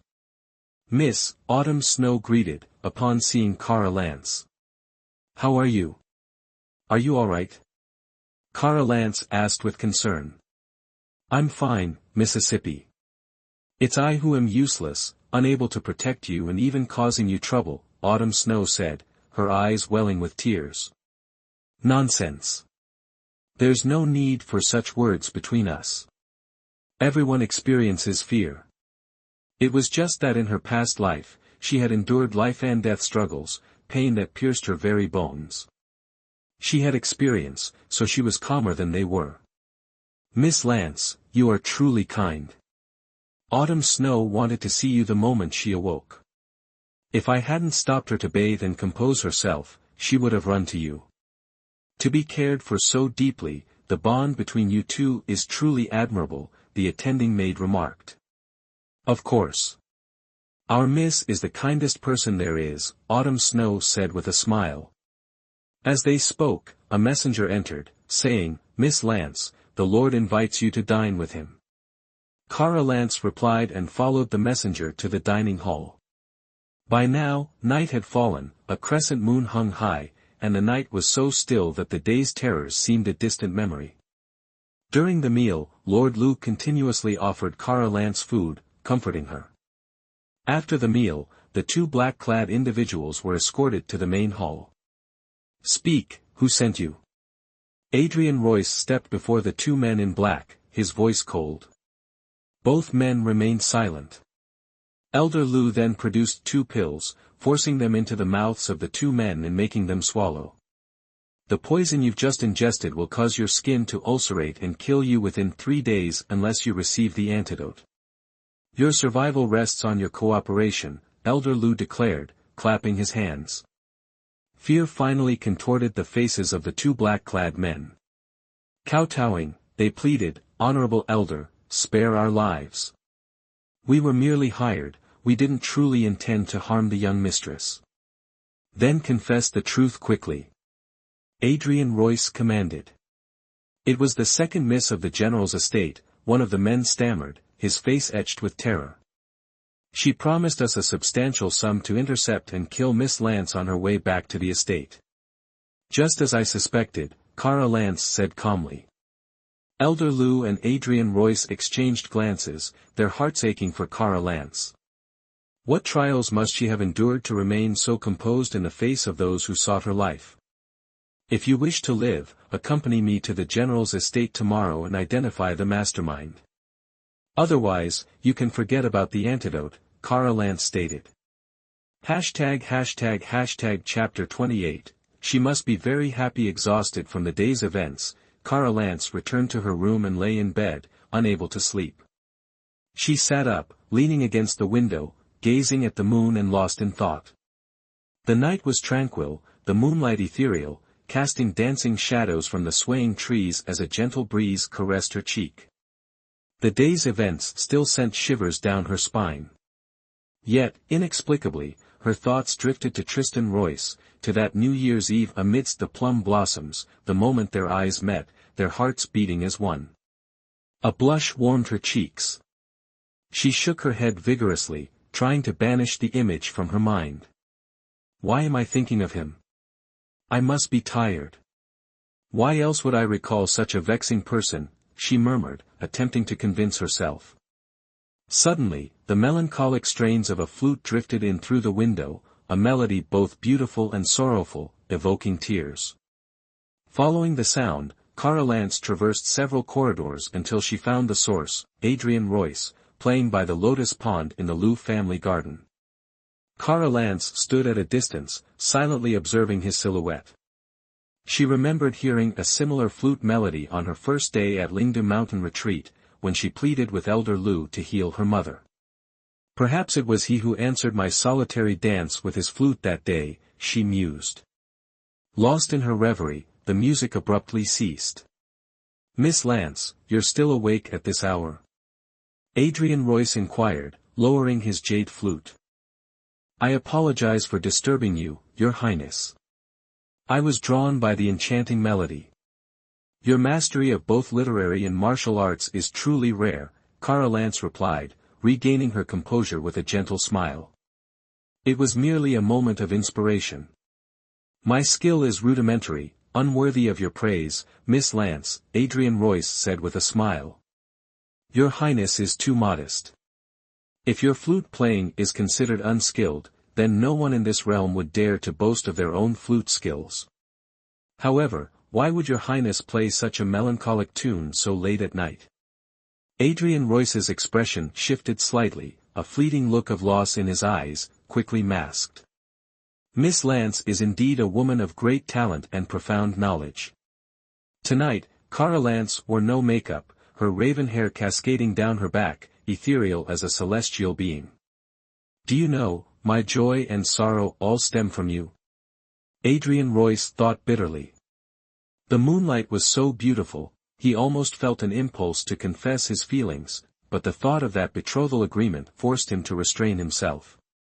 You must have been frightened during the day. Adrian Royce changed the subject. Indeed, to say I wasn't afraid would be a lie. If not for your highness's chivalrous intervention, I would likely be a ghost beneath their blades. I don't know how to repay your highness for saving my life. Miss Lance need not concern herself.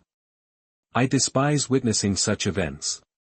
If you continue to speak of repayment, I shall be angered.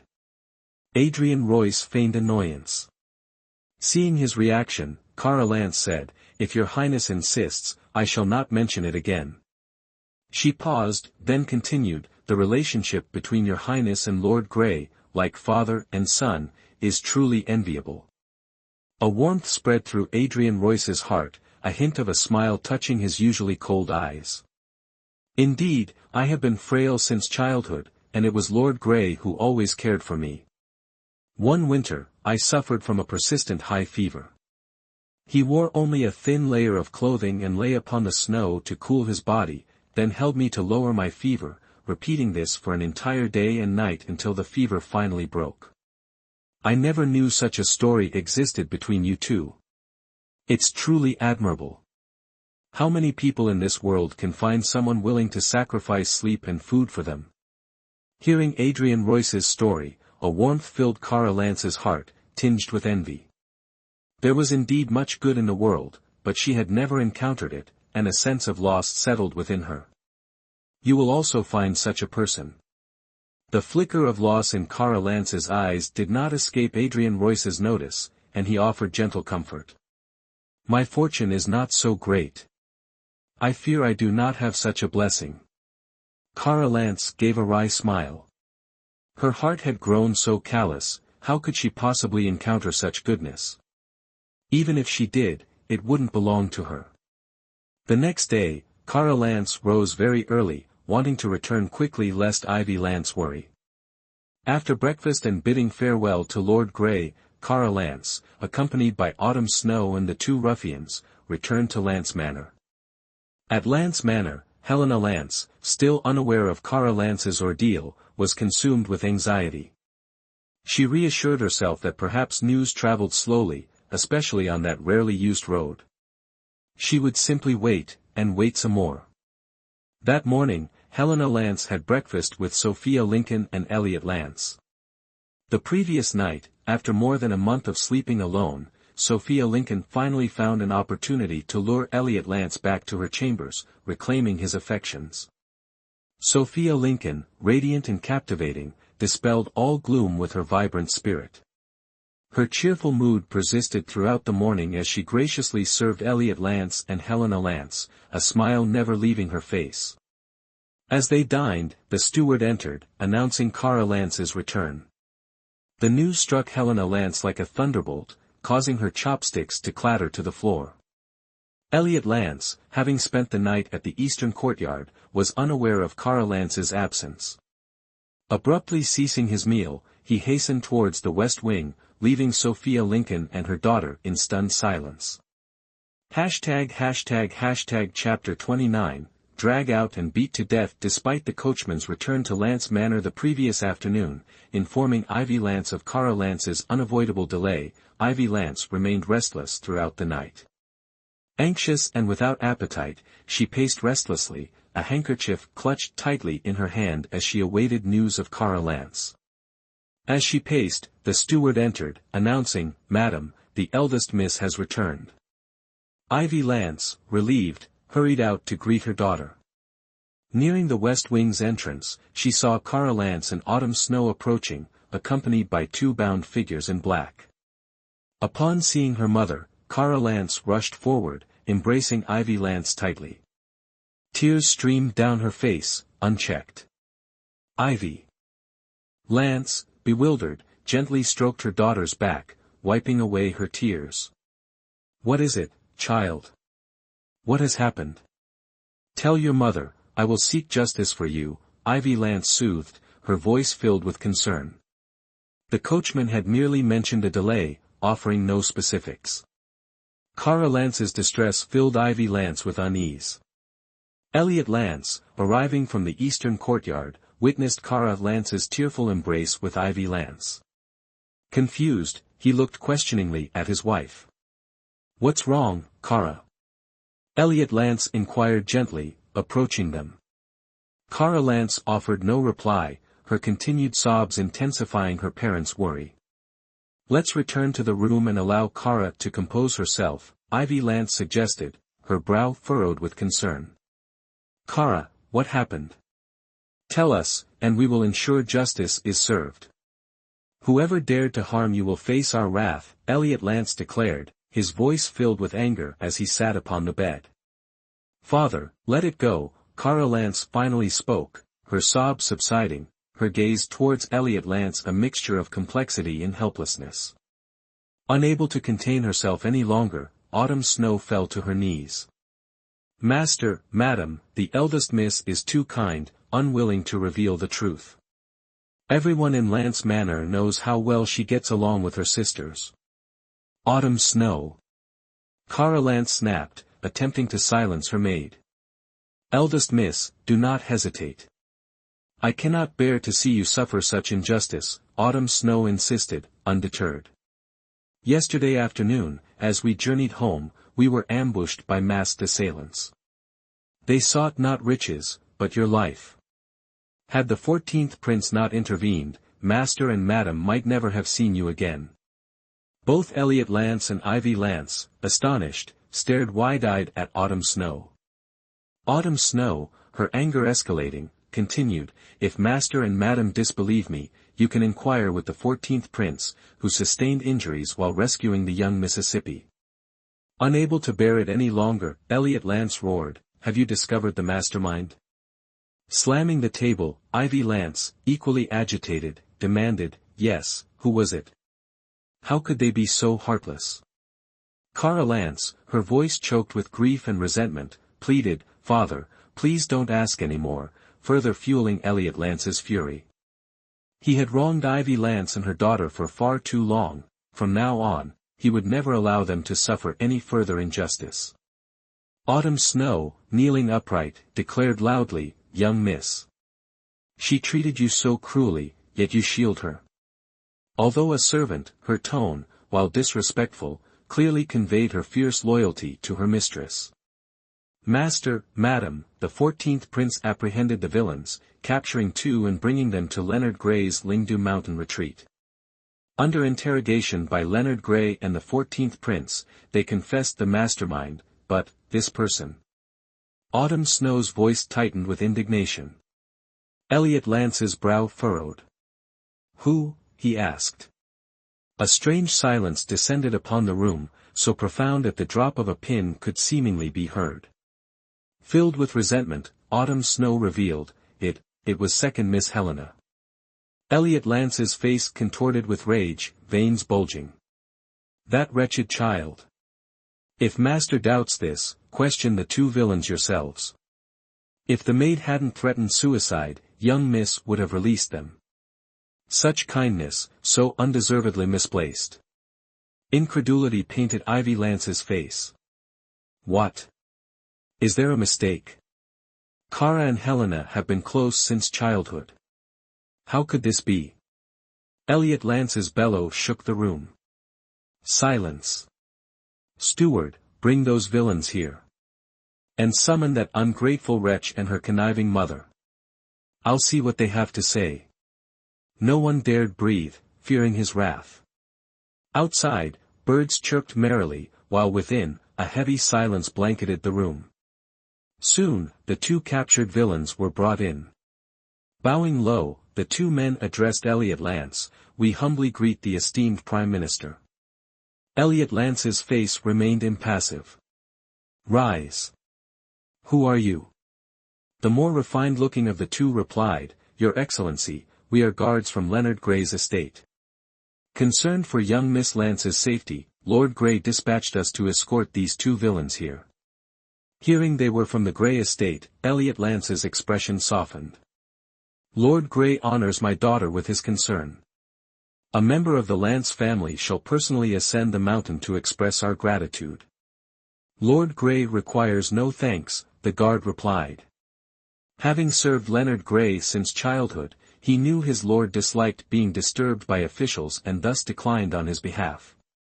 Very well then. You've traveled far, perhaps you'll stay for luncheon before departing. That's unnecessary. Our mission is complete. We take our leave. Elliot Lance, unable to refuse, reluctantly agreed. On the way, with the steward present, Helena Lance had no opportunity to explain the situation to Sophia Lincoln, and simply followed her, filled with anxiety. Arriving at Ivy Lance's room, they found Elliot Lance seething with rage, Ivy Lance equally furious, Cara Lance weeping inconsolably, and Autumn Snow kneeling on the floor, glaring at them as they entered. Sophia Lincoln, bewildered, looked questioningly at Elliot Lance. As she reached out to take his hand, he barked at her to stop. You've raised a fine daughter. Elliot Lance roared, then turned to Helena Lance. Ungrateful child, kneel. Sophia Lincoln froze. Helena Lance, her guilt evident, hastily knelt. My lord, what has Helena done? Why this outburst? Sophia Lincoln, ignorant of the events, wondered. This morning he had been so gentle, now he was a different man. Father, I don't know what I've done wrong. I'll correct it, I promise. Helena Lance looked fearfully at Elliot Lance. Still playing innocent? Seeing your elder sister safe and sound, are you disappointed? Elliot Lance rose and kicked Helena Lance in the shoulder. Frail Helena Lance, struck by Elliot Lance's kick, tumbled backward onto the floor. I truly don't understand what you're saying, father. A flicker of panic crossed Helena Lance's eyes, quickly masked by a facade of innocent vulnerability as she looked at Elliot Lance. Helena, Cara has always been kind to you, treated you well, shared everything good with you. How could you do this to her? Ivy Lance looked at Helena Lance with sorrow. Sophia Lincoln, still lost in the fog of confusion, asked, My lord, sister, what are you talking about? I don't understand. What has Helena done? Is there some misunderstanding? Ignoring her, Elliot Lance addressed the black-clad figures. Both of you, look closely. Is there anyone in this room who ordered you to assassinate the Prime Minister's eldest daughter? The two thugs grunted and began scrutinizing everyone in the room. This heightened Helena Lance's panic. She hadn't noticed them when she entered and had planned to deny everything, but now that seemed impossible. It's her. It was her. She gave us a fortune in gold, silver, and jewels, promising a greater reward upon success. We wouldn't dare harm the Prime Minister's daughter, but this young miss offered too much. We made a terrible mistake. We beg your forgiveness, Prime Minister. One thug, pointing at Helena Lance, confessed in a trembling voice. Chapter 30, A Fall into the Well Chapter 30, A Fall into the Well. If they've never met you, why would they accuse you out of everyone in this room? Elliot Lance hurled his teacup to the floor, bellowing. I've never met them. They must be lying, trying to frame me. Helena Lance pleaded, kneeling. If they've never met you, how could they frame you? Elliot Lance countered. Another thug spoke up, Second Miss Lance, how can you deny it? You sought us out, paid us handsomely, and instructed us to kill eldest Miss Lance on the road to Lingdu Mountain Retreat, in the wilderness. You cannot deny this. Poisoned, their only hope of survival lay in helping Cara Lance uncover the true culprit. They would give Helena Lance no chance to deny her involvement. Master Lance, what has happened? Sophia Lincoln, sensing something amiss, feigned ignorance, needing clarification before proceeding. Can you not see it? Your beloved daughter, at such a young age, hired assassins to murder her elder sister. Master Lance, there must be a misunderstanding, Sophia Lincoln declared firmly, though inwardly aware of the truth, cursing Helena Lance's recklessness for jeopardizing her hard-won favor. Her concern wasn't for Helena Lance's predicament, nor her life, but for her own standing and luxurious lifestyle. Even her defense of Helena served her own interests. Say no more. You are likely implicated in this matter. How else could she, at such a tender age, find such unsavory individuals? My lord, you wrong me.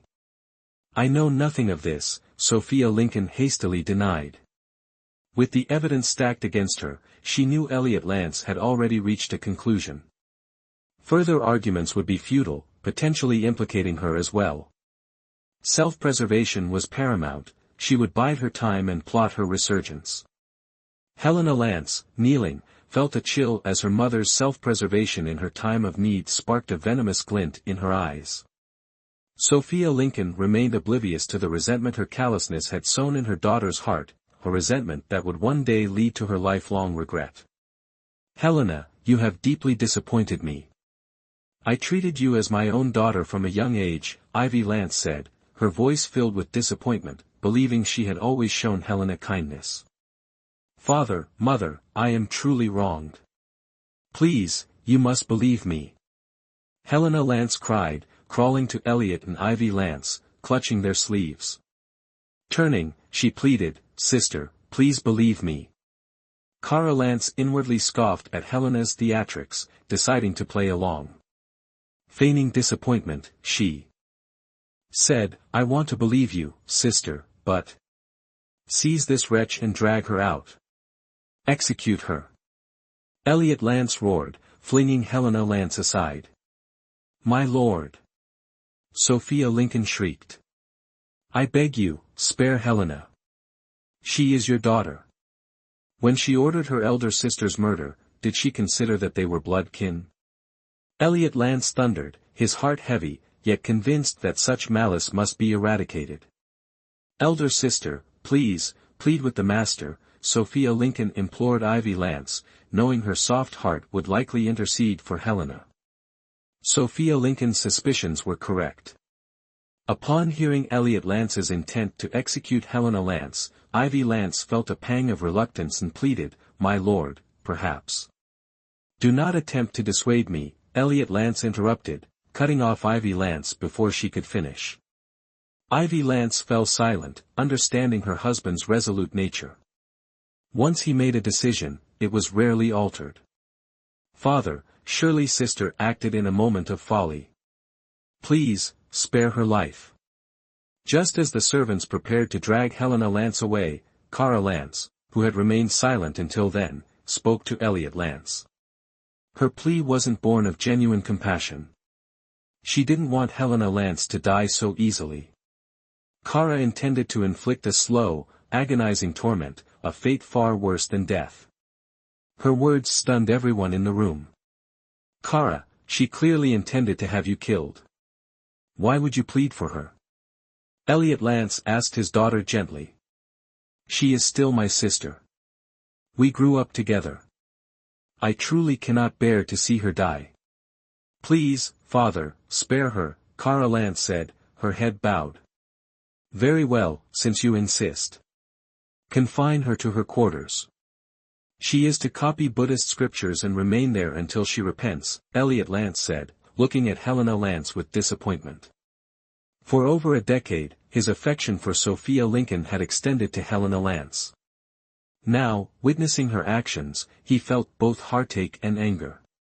He realized he had been far too lenient with them. His heart ached further for Ivy Lance and Cara Lance.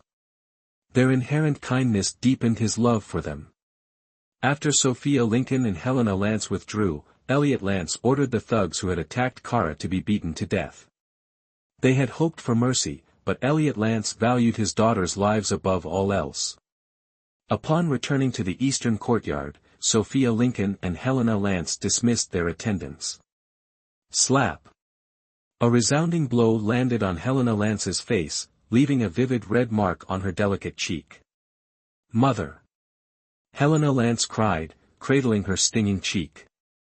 "You useless fool! You only ever ruin things. I finally regained your father's favor, persuaded him to change his mind, and now you've destroyed it all." Sophia Lincoln seethed. "I couldn't bear it any longer. I devised a perfect plan, but somehow, she survived." Helena Lance retorted, her voice filled with resentment. "How many times have I told you to be patient? Why can't you control yourself? The fourth prince hasn't visited me in days. He only shows affection for that Kara Lance wretch. And father no longer favors me, showering her and her mother with attention. How can I endure her stealing everything from me? Further complaints are pointless. Your father now despises you. Remain in your room and copy the scriptures. Await a better opportunity." With those cold words, Sophia Lincoln turned and left without a backward glance. Meanwhile, Kara Lance returned to her chambers after bidding farewell to Ivy Lance and Elliot Lance. "Miss, after how the second miss treated you, why did you plead for her life?" Autumn Snow asked as she served Kara Lance tea. She believed they were fortunate to be alive. Helena Lance deserved death, and sparing her seemed an undeserved mercy. Now, her state is worse than death, wouldn't you agree? Death isn't always the ultimate punishment. For someone pampered since birth like her, falling from grace will make her life a living hell. Kara Lance sipped her tea, her tone nonchalant. Autumn Snow, startled, nodded in agreement. Kara Lance's transformation no longer surprised her. Her mistress was no longer the naive, innocent young lady she once knew. "I fear she might resort to some wicked scheme to harm you, mistress." Autumn Snow voiced her concern. "Don't worry, I won't give her the chance." A wicked smile touched her lips as a plan formed in her mind. Find someone unfamiliar and deliver the thug's testimonies to the fourth prince's residence. "Why would you do that, mistress?" Autumn Snow asked, puzzled. "I simply want to ruin Helena Lance. Just follow my instructions." "Oh, I understand." Enlightenment dawned on Autumn Snow. With her sharp wit, she recalled Helena Lance's affair with Victor Royce. Her mistress intended to expose Helena Lance's true nature to the fourth prince, a devastating blow indeed. Autumn Snow gazed at Kara Lance, captivated by her mistress's beauty, yet also sensing a chilling aura. Kara Lance stared out the window, silent. The day's events, planned with Autumn Snow, aimed to present her benevolent facade to Elliot Lance, highlighting Helena Lance's cruelty. She was pleased with Autumn Snow's convincing performance. However, when Autumn Snow recounted the previous day's ordeal, the outrage and indignation on her face were genuine, heartfelt, and undeniable.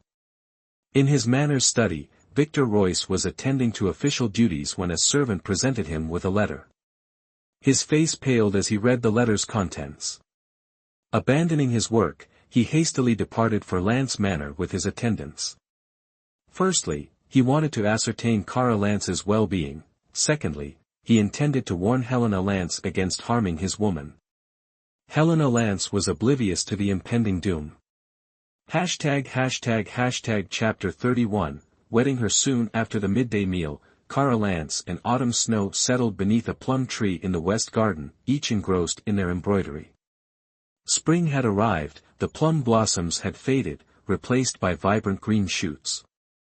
Swallows flitted by, chirping merrily, and the landscape pulsed with life. Kara Lance meticulously embroidered a pair of mandarin ducks, her needlework swift and skillful. In her past life, her embroidery had earned widespread acclaim throughout the capital, a skill honed under Ivy Lance's tutelage. Ivy Lance, renowned throughout the capital before her marriage, possessed a refined mastery of music, chess, calligraphy, painting, needlework, and dance. Subjected to years of scorn, Ivy Lance had poured her heart into Kara Lance's education. Now, at 15, Kara Lance surpassed even Ivy Lance's youthful accomplishments. "Mistress, are you embroidering mandarin ducks because you're thinking of marriage?" Autumn Snow teased, her bright eyes sparkling with mischief as she admired Kara Lance's handiwork. Kara Lance playfully tapped Autumn Snow's forehead, feigning annoyance. "You mischievous girl. Instead of learning proper etiquette, you've picked up a knack for teasing. Daring to jest about me. I'll have mother find you a suitable match and marry you off." "My lady, please don't tell madam. I'd rather die than marry." "I'll stay by your side forever," Autumn Snow pleaded, horrified at the prospect of marriage. As mistress and maid chatted beneath the plum blossoms, Victor Royce approached. Victor Royce, captivated by Kara Lance's radiant smile and the cheerful banter with her maid, paused, entranced by her beauty. He lamented his past blindness, how he had overlooked his breathtaking betrothed while foolishly pursuing the venomous Helena Lance. As he gazed, Kara Lance and Autumn Snow turned, their smiles vanishing upon seeing him. Setting aside their embroidery, they walked towards Victor Royce. "Greetings, fourth prince," Kara Lance and Autumn Snow curtsied in unison. "Rise," Victor Royce offered a hand to Kara Lance, but she subtly withdrew, leaving him to retract his hand awkwardly. "Fourth prince, your arrival is unexpected. Why didn't you send word?" Kara Lance inquired coolly. Her aloofness stung Victor Royce. "I saw you both so engrossed in conversation, I hesitated to interrupt."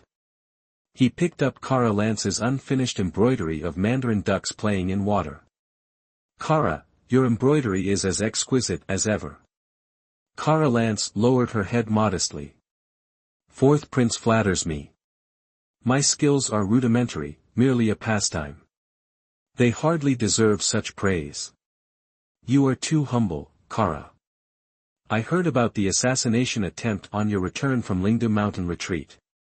Are you injured?" Victor Royce set down the embroidery, his concern evident. Kara Lance instinctively stepped back. "Thank you for your concern, fourth prince. I'm unharmed. You needn't worry." Victor Royce was taken aback. She could laugh freely with a servant, yet offered him no warmth. This was a stark change from the Kara Lance he knew. "Kara, have I offended you? Why this distance?" The fourth prince is overly concerned. "I simply observe the proprieties between men and women. We're betrothed. Why worry about appearances?" Victor Royce stepped closer again. Frowning at his presumption, Kara Lance retreated further. "Fourth prince, please respect yourself. While we are betrothed, we are not yet married. The future is uncertain. Perhaps you'll wed Helena instead." Victor Royce finally understood the source of her coldness, Helena Lance. "Kara, don't misunderstand. There's nothing between Helena and me. That New Year's Eve incident was a misunderstanding. You're the only one in my heart." Indeed, even Victor Royce himself was unaware of the precise moment his perception of Kara Lance shifted. She ceased to be a mere pawn in his ascent to supreme power, transforming into the object of an affection unlike any he had ever harbored for another woman, a constant yearning that occupied his thoughts day and night. Both the empire and the beauty, he desired both. Victor Royce mused, calculating inwardly. Kara Lance scoffed. Internally, recognizing his hypocrisy. He delivered falsehoods with an unwavering countenance, as if they were undeniable truths. She cared little for the veracity of his claims, they were merely a pretext to distance himself from her. Naturally, she understood that Victor Royce still sought something from her and wouldn't readily relinquish this particular pawn. "I find myself somewhat weary. Fourth prince, you may depart," she declared, unwilling to endure further fabrications, effectively dismissing him. Victor Royce interpreted her fatigue as lingering resentment over the New Year's Eve incident, convinced she still harbored feelings for him. After all, with his lineage and appearance, which woman could resist his charm? He readily agreed, "In that case, I shall call upon you another day." "We bid farewell to the fourth prince," Kara Lance and Autumn Snow spoke in unison, lowering themselves in a curtsy. Once the fourth prince was out of sight, Autumn Snow voiced her concern, "My lady, treating the fourth prince in such a manner could lead to offense. This might not bode well." "Offense is precisely what I intend," Kara Lance stated coldly. Turning to the mandarin duck painting on the stone table, she instructed Autumn Snow, "Dispose of this for me." With that, she returned to her chambers, her embroidery abandoned. Under the cloak of night, after everyone had succumbed to slumber, Victor Royce stealthily infiltrated Helena Lance's courtyard. Helena Lance, still reeling from the day's dramatic downfall, found sleep elusive. The sound at her window sparked a flicker of hope in her eyes. "Your Highness, is that you?" Helena Lance's despair transformed into eager anticipation. "It is I," Victor Royce confirmed, his voice devoid of warmth.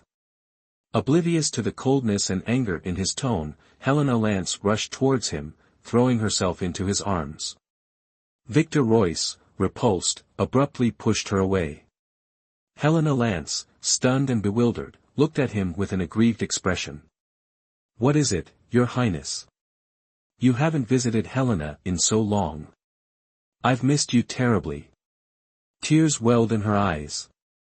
In the past, such a display would have softened Victor Royce's heart, prompting him to embrace and console her.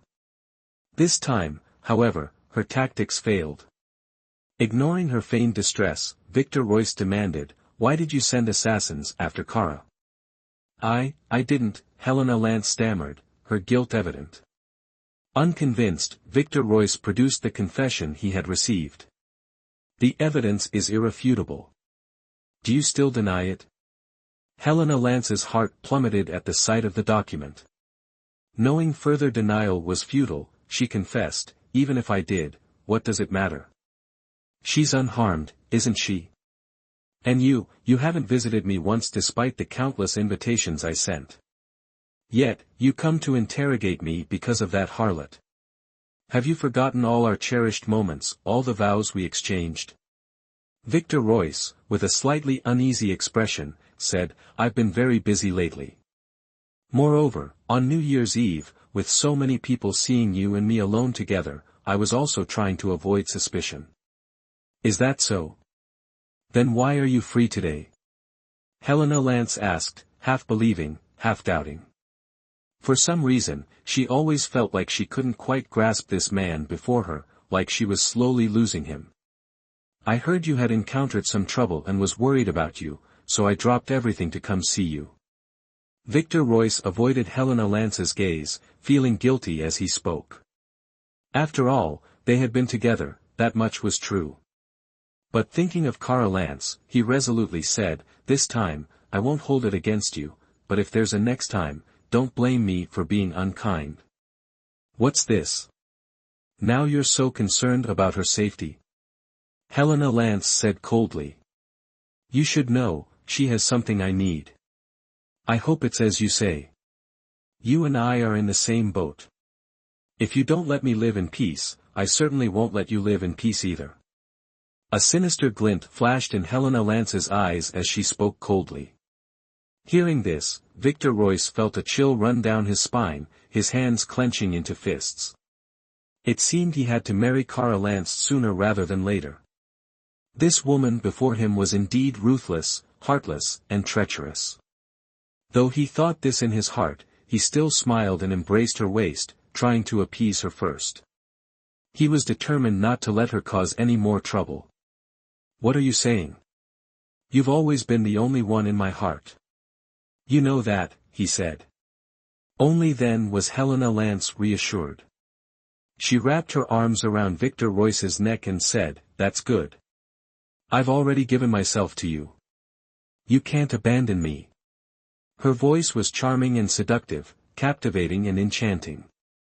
After she finished speaking, her lips pressed against Victor Royce's. Victor Royce froze, unnaturally leaning back. "What's wrong? Now you don't even want my body?" Helena Lance saw his rejection of her kiss and spoke coldly. "That's not true." Victor Royce hurriedly smiled and kissed her lips. As the passionate embrace ended, Helena Lance said, nestled against Victor Royce, "You belong only to me. If you ever betray me, I will never forgive you."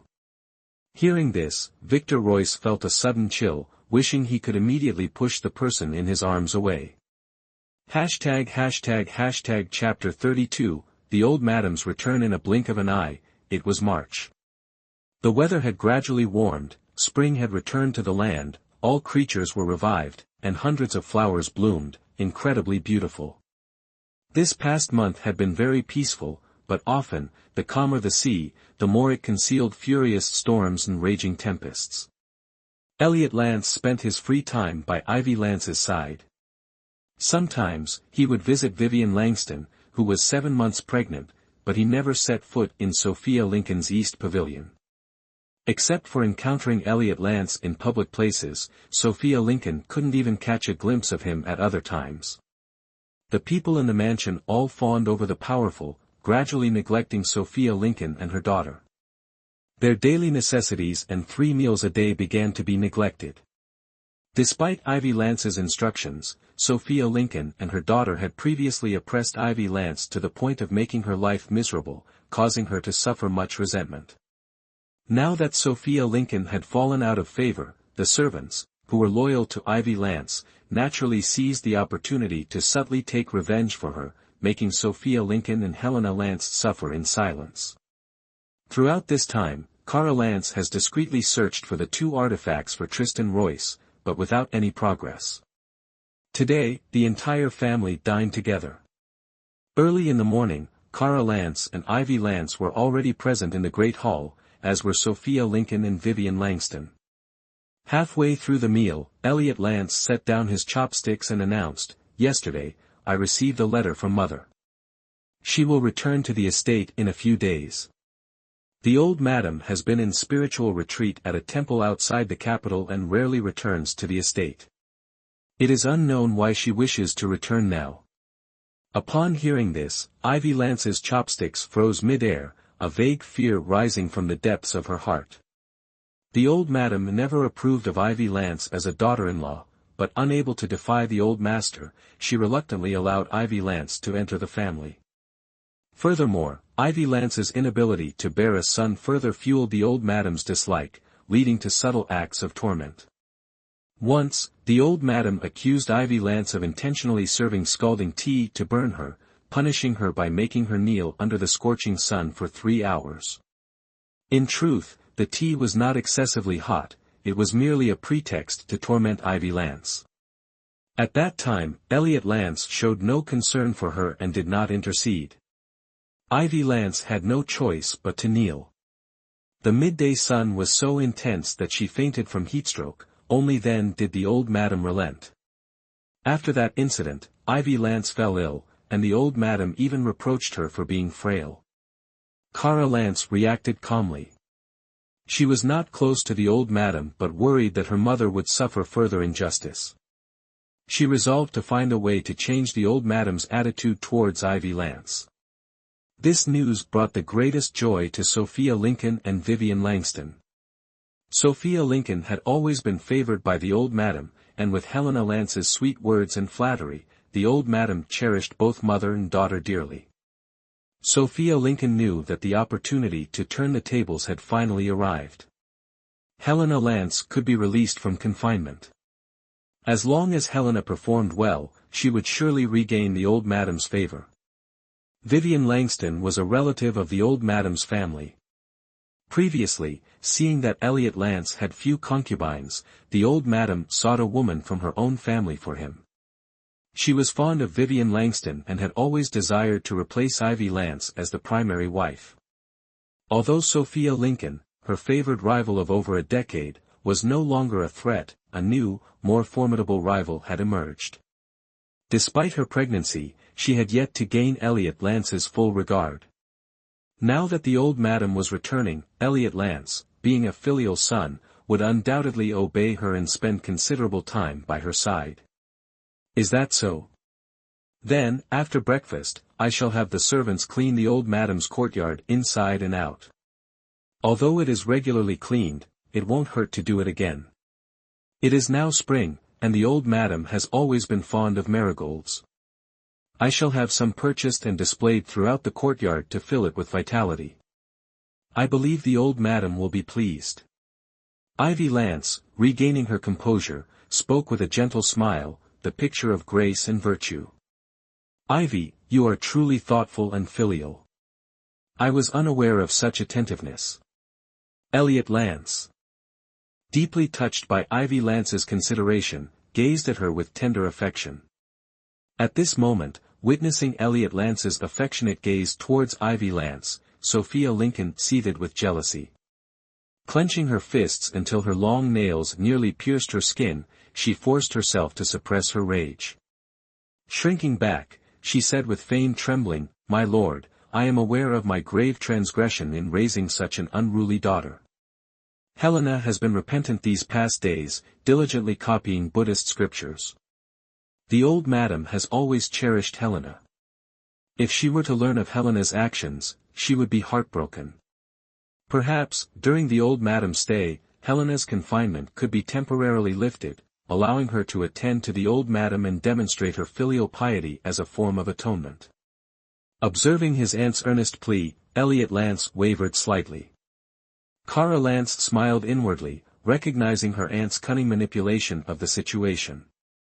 While her aunt sought to regain her standing, Cara would not permit it. However, understanding her father's filial piety, she knew he would agree to release Helena for the sake of the old madam. Since Helena's release was inevitable, Cara decided to seize the opportunity, saying with a gentle smile, "Father, Aunt is right. Despite Helena's faults, she is your daughter. Please forgive her. Moreover, the old madam has always cherished Helena, surely you wouldn't want to cause her distress." Astonished, Elliot Lance looked at Cara. Despite the injustice she had suffered, she offered forgiveness. His heart ached at her kindness, reminiscent of Ivy Lance's own gentle nature. "Cara, you are a good child. Since you have spoken, I will lift Helena's confinement." Resentment flared in the aunt's eyes as Cara effortlessly gained favor. "Thank you, my lord. I will ensure Helena seeks your forgiveness." Elliot Lance waved his hand dismissively. "That is unnecessary." The aunt's gaze darkened as she murmured, "Yes," her appetite lost. Cara Lance had effectively suppressed them, leaving them with no opportunity to assert themselves. Once her aunt had composed herself, Vivian Langston spoke, "How wonderful that your sister is returning. I have missed her dearly." Elliot Lance's mood lightened. "It is rare for you to express such sentiment. She will be delighted. Spend time with her upon her return." "Yes, my lord," Vivian Langston replied, a triumphant smile playing on her lips. Breakfast concluded, each returned to their quarters, their minds preoccupied. Returning to the West Wing with Ivy Lance, Cara took her mother's hand. "Mother, do not fear. I am here." Aware of her mother's unease, Cara sought to comfort her immediately upon their return. "Yes, any hardship is worth enduring for you and your father," Ivy Lance managed a weak smile. "Be assured, mother, I will not allow you to suffer further injustice," Cara declared resolutely. Meanwhile, their aunt returned to the eastern courtyard and proceeded directly to Helena Lance's room. She frowned at the disarray, finding Helena sitting sullenly upon her bed. "What is the meaning of this? You were instructed to copy scriptures. Why is your room in such chaos?" she demanded, tapping Helena's forehead sharply. Helena winced. "What purpose do these useless scriptures serve? You foolish girl, you fail to understand my intentions," her aunt lamented, her disappointment evident. "Mother, I understand your intentions, but being confined day after day is suffocating me." "I know, dear, and I bring good news." Aunt Sophia, with a mysterious glance at Helena Lance, smiled. "What good news?" Helena Lance, immediately intrigued, moved closer to her aunt. "Your grandmother is returning, and I've persuaded your father to lift your confinement." "Truly? That's wonderful. Don't celebrate prematurely. Impress your grandmother and demonstrate remorse to your father, then your situation will improve. Otherwise, even with the confinement lifted, it won't matter. Sophia Lincoln, holding Helena Lance's hand, spoke sternly. Yes, I understand. I will devise a plan for our rise. I've endured enough these past days. Helena Lance knew Sophia Lincoln's schemes were for her own benefit. Her aunt's strict upbringing, devoid of genuine compassion even during illness or injury, only offered reproach. She envied Cara Lance, showered with Ivy Lance's affection and concern. This fueled her jealousy and enduring hatred towards Cara Lance. She felt no less capable than Cara Lance, yet Cara possessed everything while she had nothing, relying solely on herself. Upon release, she would seize all that belonged to Cara Lance, including her legitimate daughter status and Prince 4. Chapter 33, Summoned by the Empress under a clear sky, the day of the old madam's return arrived. Elliot Lance led the family in waiting at the Lance Manor gates. Elliot Lance and Ivy Lance stood at the forefront, accompanied by Cara Lance, the legitimate daughter. Sophia Lincoln, Vivian Langston, and Helena Lance stood behind them. The old madam is blessed, even the weather celebrates her return, Vivian Langston, stroking her belly, remarked with a smile. Elliot Lance, pleased, acknowledged Vivian Langston's knack for pleasantries. Finally, the old madam's carriage approached. A matron, supported by a midwife, descended. She wore a green robe embroidered with auspicious symbols, adorned only with a jade hairpin, her countenance serene and noble. Elliot Lance hastened forward, supporting her other arm. Mother, you must be weary from your journey. Not at all. Lisa Frost's care eased my travels, the old madam replied gently, gazing at Elliot Lance with affection. Lisa Frost was the old madam's devoted midwife.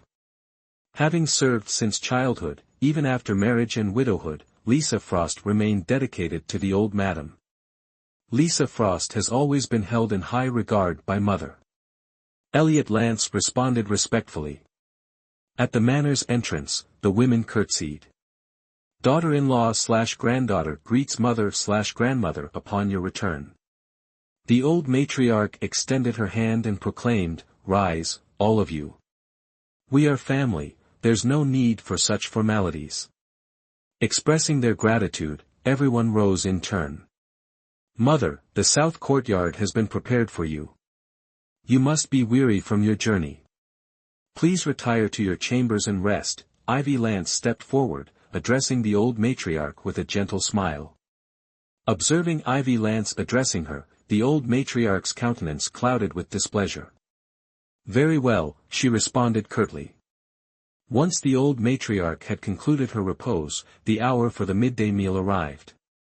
The old matriarch presided at the head of the table. Elliot Lance and Ivy Lance, along with Cara Lance, were seated to her right. Sophia Lincoln, Vivian Langston, and Helena Lance occupied the seats to her left. Ivy Lance had instructed the kitchen staff to prepare a selection of dishes favored by the old matriarch, black chicken soup simmered with ginseng, crystal prawns, and lotus root vermicelli, among other delicacies. The dishes prepared today are indeed exceptional, the old matriarch remarked, her gaze sweeping across the table, her mood visibly brightening. Ivy oversaw the preparations for you, Mother. Knowing your preferences, she took special care to instruct the kitchen accordingly, Elliot Lance offered with a respectful smile. Upon learning of Ivy Lance's efforts, the old matriarch's heart softened. She reflected on her past unkindness towards Ivy Lance, surprised by the depth of her understanding of her tastes. Indeed, a thoughtful daughter-in-law, the old matriarch acknowledged warmly. Ivy Lance was taken aback by the uncharacteristic gentleness in the old matriarch's tone. It is merely my duty, Mother, Ivy Lance responded humbly, overwhelmed by the unexpected praise. Following the midday meal, the family escorted the old matriarch back to the south courtyard. The old matriarch and Elliot Lance settled upon the divan, while the other women gathered around, engaging in conversation. Helena, come closer. It has been too long since I last saw you. Let your grandmother have a proper look at you, the old matriarch beckoned Helena Lance. A surge of joy coursed through Helena Lance as she gracefully approached. Grandmother, I have missed you dearly during your absence. I even spoke with my mother about visiting you, but you have returned before I had the chance, Helena Lance expressed, taking the old matriarch's hand in hers. Kara Lance observed the exchange between grandmother and granddaughter with a cold gaze. The scene presented a picture of familial affection, yet she harbored doubts about the sincerity of Helena Lance's devotion. The girl was a skilled actress. Such a sweet child, always knowing how to please, the old matriarch responded, clearly delighted by Helena Lance's words. While the old matriarch showered Helena Lance with affection, Elliot Lance's heart was filled with a quiet discontent, though he remained silent. Vivian, how far along are you now? The old matriarch inquired, gesturing for Helena Lance to sit beside her, then turning her attention to Vivian Langston. 7 months, mother, Vivian Langston replied demurely, lowering her head slightly. Excellent. You must take good care of yourself. Only 2 months remain until the birth. Utmost caution is required, the old matriarch remarked, her gaze resting upon Vivian Langston's swollen belly. She yearned for Elliot Lance to have a son, an heir to carry on the family lineage. This thought brought her gaze to Ivy Lance, and the warmth she had felt moments before dissipated, replaced by a flicker of annoyance. She cast a sharp glance in Ivy Lance's direction. The child within you is surely a son. Ivy Lance, oblivious to the old madam's shift in mood, smiled as she spoke. Must you state the obvious? Ever since Kara's birth, your womb has remained stubbornly quiet, the old madam retorted sharply. Stung by the old madam's barb, Ivy Lance found herself speechless. For over a decade, Elliot Lance had rarely graced her chambers, only recently increasing his visits these past 2 months. She yearned for another child, but such matters required cooperation, a fact beyond her control. Burdened by this unspoken difficulty, she fell silent, her gaze lowered. Witnessing Ivy Lance's humiliation, Sophia Lincoln, who had been about to speak, bit back her words. She herself had not conceived since Helena Lance's birth. To speak now would be to invite her own demise, a folly she wouldn't entertain. Grandmother, Kara Lance interjected, breaking the tension, hearing of your imminent return, I spent the entire night embroidering a peace, longevity, and prosperity piece especially for you. May you live 100 years.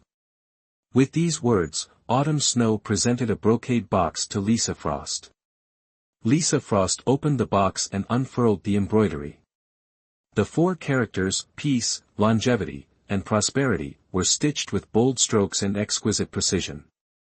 The old madam, visibly pleased, regarded her eldest granddaughter with newfound interest. Previously, her dislike for Ivy Lance had extended to her daughter, creating a distance between them. Furthermore, Kara Lance had never actively sought her favor. However, witnessing such dedication, a sleepless night devoted to this embroidered gift, prompted a reassessment of the granddaughter she had overlooked. Kara Lance was dressed in white silk trousers cinched at the waist, delicate watercolored plum blossoms adorning her sleeves. Her long black hair was loosely styled in a cloud knot, secured with a simple hairpin. A rose-pink sash encircled her waist, its pale tassels swaying gently with each breath of wind. Her eyes sparkled, her teeth gleamed white, a vision of burgeoning beauty. Previously preoccupied with Helena Lance, the old madam had neglected her eldest granddaughter. Now, observing her closely, she realized Kara Lance possessed a radiance surpassing even Helena's, an undeniable air of refinement.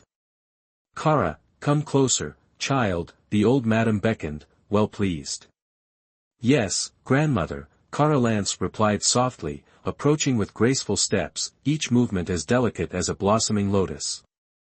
Kara's embroidery skills are truly inherited from Ivy, perhaps even surpassing her own, Elliot Lance praised. My lord jests, Ivy Lance demurred, blushing. My embroidery is but clumsy work. Their conversation was interrupted by the steward's entrance. "Old Madam, Master, Eunuch Li has arrived from Her Majesty, the Empress." Both the old madam and Elliot Lance started, rising to their feet. "Quickly, show him in," the old madam urged. Shortly after, a grand eunuch in court attire entered. "Eunuch Li's unexpected visit brightens our humble abode," the old madam greeted warmly. "Someone, bring tea and offer Eunuch Li a seat. My lady, you seem to radiate youthfulness with each passing day." Eunuch Li settled into his seat, taking a sip of tea as he spoke in the characteristically flattering tone of a court servant. "Eunuch Li, your words are as sweet as honey. What brings you to my humble abode today? What instructions do you bear?" The lady's face blossomed into a wide smile upon hearing Eunuch Li's compliment. "I come bearing a message from Her Majesty, the Empress. She requests the presence of the esteemed eldest miss of the Lance General's household, 7 days hence, to partake in a midday meal with Her Majesty." Eunuch Li adjusted his robes as he spoke. A wave of astonishment swept over everyone present. Why would the Empress suddenly summon Kara Lance to dine with her? What's the meaning of this? Why would Her Majesty suddenly invite Kara to dine with her? Could you perhaps shed some light on the matter, Eunuch Li? Elliot Lance rose to his feet, discreetly slipping a pouch of silver into Eunuch Li's hand. Understanding the gesture, Eunuch Li replied, "I wouldn't dare presume to know the Empress's thoughts. However, during a recent banquet, Her Majesty and the fourth prince were discussing how Miss Kara has reached a marriageable age. Given the betrothal between the fourth prince and Miss Kara, it seems Her Majesty desires to hasten their union. This is a joyous occasion, General. There's no need for concern." Helena Lance, standing nearby, paled visibly at these words. Kara Lance felt as if struck by lightning. The lady, Elliot Lance, and Ivy Lance, however, were overjoyed. Chapter 34, Helena Lance's pregnancy. After Eunuch Li's departure, the lady and Elliot Lance were in high spirits, and Ivy Lance shared in the joy of Kara Lance's good fortune. Congratulations poured in for Ivy Lance, and she responded graciously, basking in the glow of the moment. "Lisa Frost, see to it that a gown is made for Kara immediately. Have the seamstresses work through the night if necessary. Use only the finest materials, spare no expense." The lady, returning to her bed, instructed Lisa Frost. Lisa Frost bowed her head respectfully and acknowledged the order before withdrawing. Meanwhile, Helena Lance clenched her fists within her sleeves, her eyes flashing with resentment. Sophia Lincoln offered a superficial smile, while inwardly seething with a desire to tear Ivy Lance and her daughter to shreds. "My lady, you are truly a blessing to this household. Such joyous news on your very first day back," Vivian Langston remarked to the lady. The lady was naturally delighted by the honor bestowed upon Lance Manor so soon after her return. Although she had previously held no particular fondness for Kara Lance, the girl's exceptional qualities and impending marriage to the Empress's son filled her with pride, melting away her former indifference. Kara Lance, however, was filled with anxiety. Victor Royce's sudden eagerness to marry her caught her off guard. As Kara Lance wrestled with her apprehension, she noticed Helena Lance take a sip of tea, then cover her mouth as if to stifle a wave of nausea. "Helena, are you all right?" the lady inquired with concern. "I'm fine. Perhaps something I ate yesterday didn't agree with me," Helena Lance replied, wiping her mouth. While others might have accepted her explanation, Kara Lance, privy to the illicit affair between Helena Lance and Victor Royce, was not so easily convinced. Could she be pregnant? If so, the heavens are on my side, Kara Lance mused, a subtle smile playing on her lips. Perfect timing, she delivered the evidence right into my hands. "Helena, I've been studying medicine with Leonard Gray these past months and have learned a little. If you don't mind, I'd like to examine your pulse," Kara Lance said to Helena Lance with a sincere smile. Helena Lance looked guarded and replied, "No, there's no need. I'm perfectly fine. Kara, what are you saying? You've been studying medicine with Leonard Gray? The esteemed Leonard Gray of Lingdu Mountain Retreat? The old madam was astonished. Leonard Gray was a man of high standing and wouldn't normally associate with those from the Lance Manor. She wondered how Kara Lance had become his apprentice, and this elevated Kara in her esteem. Leonard Gray's medical skills are naturally pure and refined. If he has imparted his knowledge to you, you must be quite skilled. The old madam looked at Kara Lance approvingly. Turning to Helena Lance, she said, Helena, let your sister examine you. She's only concerned for your well-being. Yes, grandmother. Helena Lance knew that further refusal would appear unseemly. She extended her right wrist for Kara Lance to take her pulse. The eldest miss truly has the heart of a bodhisattva. After how Helena treated her, she's still willing to examine her pulse. Vivian Langston, always outspoken, commented as Kara Lance examined Helena Lance, oblivious to the subtle shift in the atmosphere. Oh. What does that mean?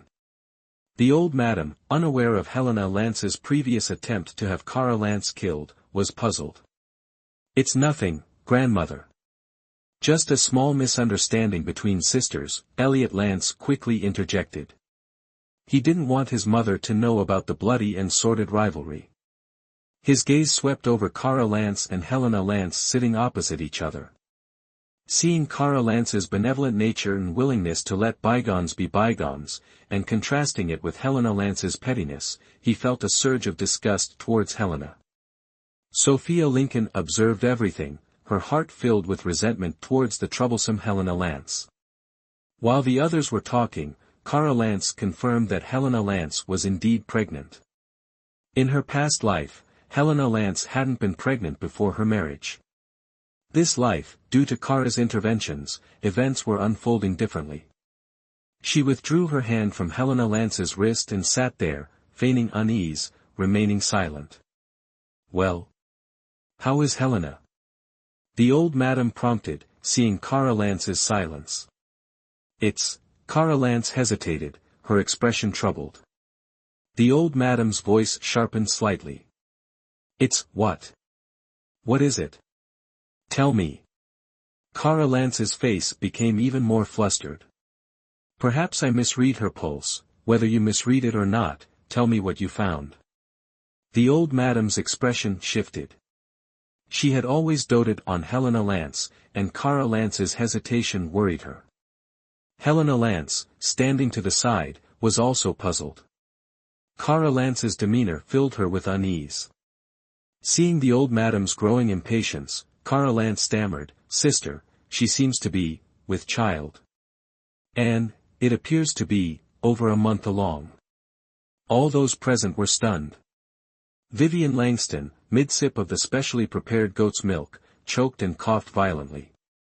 Eldest miss, your medical skills must be lacking, you've surely misdiagnosed, Vivian Langston gasped, finally catching her breath, eyes wide. Sophia Lincoln rose, anger flaring, Eldest miss, I understand you. Dislike our Helena, but you cannot slander her purity so brazenly. Despite her words, unease gnawed at her. She knew of Helena Lance's affair with the fourth prince, an affair she herself had instigated. Helena Lance, standing beside her mother, felt a flicker of panic. Victor Royce's visit a month prior flashed through her mind. Sister, how could you accuse me of such a thing? Tears welled in her eyes as she looked at Kara Lance with feigned indignation. The old madam and Elliot Lance were equally incredulous. Kara, the old madam said, you must have misread her pulse. Helena is an unmarried maiden, how could she be with child? Ivy Lance echoed the sentiment, indeed, Kara, do not speak such nonsense. Flushing, Kara Lance suggested, perhaps I did err. Let us summon the estate physician to examine my sister. Elliot Lance, unable to bear even uttering Helena Lance's name, commanded, Steward, fetch physician Hayes to examine her. Panic seized Helena Lance. No, there's no need, father. I merely suffer from a slight indigestion, she lied, fearing Physician Hayes would confirm Kara Lance's diagnosis, a revelation that would ruin her. Even if Elliot Lance spared her life, the shame would be unbearable. Yet, if she truly was with child, it wasn't entirely disastrous. With cunning and careful planning, she could manipulate the situation to prevent the fourth prince's marriage to Kara Lance. But the family must remain ignorant. Secretly seeking Victor Royce and securing his hand in marriage was the optimal solution. Enough, the old madam declared, her face still pale from the shock. For your health, and to clear your name, Physician Hayes will examine you. If Kara has slandered you, I will not tolerate it.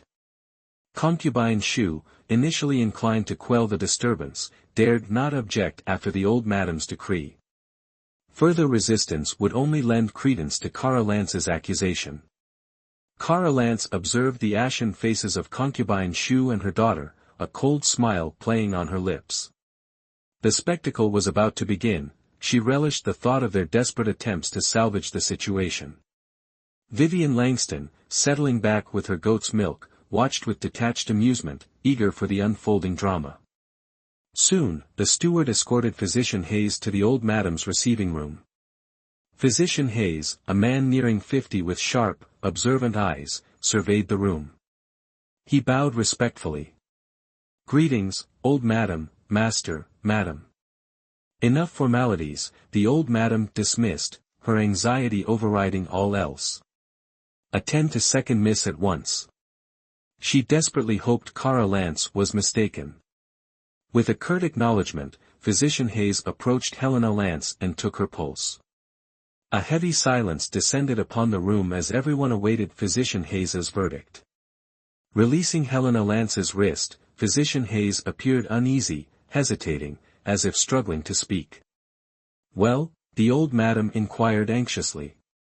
This. Physician Hayes stammered, hesitant to speak. What is it, finally? The old madam grew impatient. Seeing Physician Hayes's hesitation mirroring Kara Lance's, a suspicion formed in her heart, yet she clung to the hope of a misdiagnosis from Kara Lance, awaiting Physician Hayes's verdict. Witnessing Physician Hayes's demeanor, concubine Tuke and Helena Lance understood. Their faces paled, then flushed, as they sat uneasily, their vision blurring. Reporting to old madam, second miss, is 1 month with child, Physician Hayes stammered, sweat beading on his forehead, revealing his diagnosis. Hearing this, the old madam felt her mind go blank. Her most beloved niece, always so sensible and dignified, had committed such a disgraceful act. The thought made her vision darken, and she fainted. Chapter 35, It doesn't concern me. Everyone rushed to the old madam's side as she collapsed, except for concubine Tuke and Helena Lance, who knelt on the ground, trembling with fear. Mother, mother! Elliot Lance cried out in concern. Everyone, please step back. I understand your concern for the old madam, but crowding around her like this restricts the air and is counterproductive, Kara Lance said from behind, a hint of urgency in her voice. Hearing this, everyone dispersed and returned to their places. Kara Lance stepped forward and firmly pressed the old madam's acupressure point. Soon, the old madam opened her eyes. After a moment, the old madam regained her senses and fixed a sharp gaze upon concubine Tuke and Helena Lance, who were kneeling in the middle of the hall. You wretch! How dare you disregard your honor and commit such a depraved act, the old madam exclaimed, pointing at Helena Lance in fury. Mother, Helena was only momentarily confused. Please calm down and don't harm your health, concubine Tuke pleaded, her eyes filled with tears as she looked at the old madam. Elliot Lance glared at concubine Tuke and Helena Lance with disgust. How dare you speak? You raised such a daughter, he roared. My lord, I know I have failed in raising my daughter, a grave sin. I only beg you to consider our marital bond of over a decade and spare Helena, concubine Tuke implored, crawling to Elliot Lance, clutching his robe, and weeping bitterly. Elliot Lance kicked concubine Tuke away, ignoring her. She fell back in pain. Speak. Whose bastard child is that in your belly? Elliot Lance bellowed, stepping before Helena Lance. He was like an enraged lion, his eyes blazing with uncontainable fury, wanting to devour Helena Lance alive. It is the fourth prince's, Helena Lance stammered, choking back sobs. She clung to a sliver of hope that Elliot Lance, for the sake of their years of father-daughter affection and the child's identity, might allow her to marry the fourth prince. However, she was utterly naive, unaware of the true depth of the situation. Everyone stared at Helena Lance in disbelief. The betrothal between the fourth prince and Kara Lance had been established years ago. Helena Lance could not possibly be unaware of it, yet she dared to commit such a transgression, seducing her own sister's fiancé. More importantly, the Empress had already placed the marriage of the fourth prince and Kara Lance on the official agenda. If this vile act becomes public, Lance Manor's honor will be utterly destroyed. Helena Lance continued, Father, the fourth prince and I share a true love, I implore you to grant us your blessing. Kara Lance scoffed, thinking how naive Helena was. Even if Elliot Lance consented, how could Helena ever overcome the Empress's disapproval? Moreover, if the court officials discovered that the fourth prince, renowned for his refined demeanor and self-proclaimed purity, had secretly engaged in an affair with his betrothed sister, resulting in pregnancy, would they still support him? It seemed true love could indeed rob one of reason. Helena Lance, like a headless fly, buzzed about frantically.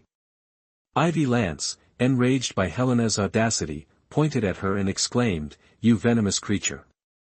What has Kara ever done to you? Why do you torment her relentlessly? Not only did you endanger her life, but you also stole her betrothed. Ivy Lance, typically gentle, had never displayed such fury, astonishing everyone present. The old madam was even more taken aback.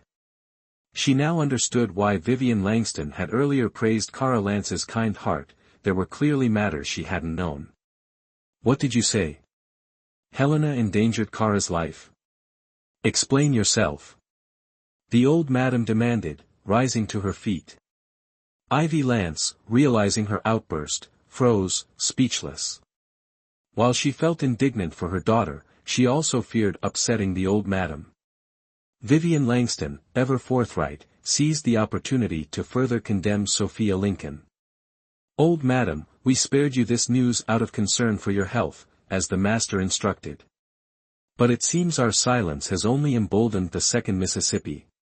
Glaring at Helena Lance, she continued, the second Miss hired assassins to ambush the first Miss on the road to Lingdu Mountain Retreat. Only by sheer luck did Kara survive. The old madam collapsed onto her bed, clutching her prayer beads to quell her rising anger. Such misfortune upon our family, she lamented. Helena Lance crawled to Elliot Lance's feet. Father, I know I have erred. I beg your forgiveness. That child, Elliot Lance interrupted coldly, must be aborted. Helena Lance, stunned, cried out, Father, no. This is the fourth prince's child. He promised to marry me. Vivian Langston scoffed. Second Miss, you are delusional. Eunuch Lee from the Empress's palace just arrived with a summons for the first Miss, inviting her to meet her future mother-in-law. Helena Lance sank to the floor, her eyes vacant. Seize this deranged, wicked girl. Confine her and prepare an abortifacient to rid her of that bastard child. Elliot Lance's words hung over Helena Lance like a death sentence, but she would never relinquish her child. Sophia Lincoln, once again at Elliot Lance's feet, feigned innocence and pleaded, Master, Helena's transgressions stem from my failure as a mother. I was unaware of her actions. I beg you, for the sake of our many years together. Hearing these words, Helena Lance's heart turned to ice.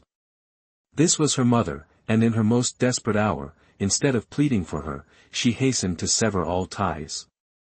Had her mother not instructed her to seduce the fourth prince, would she have met such a tragic fate?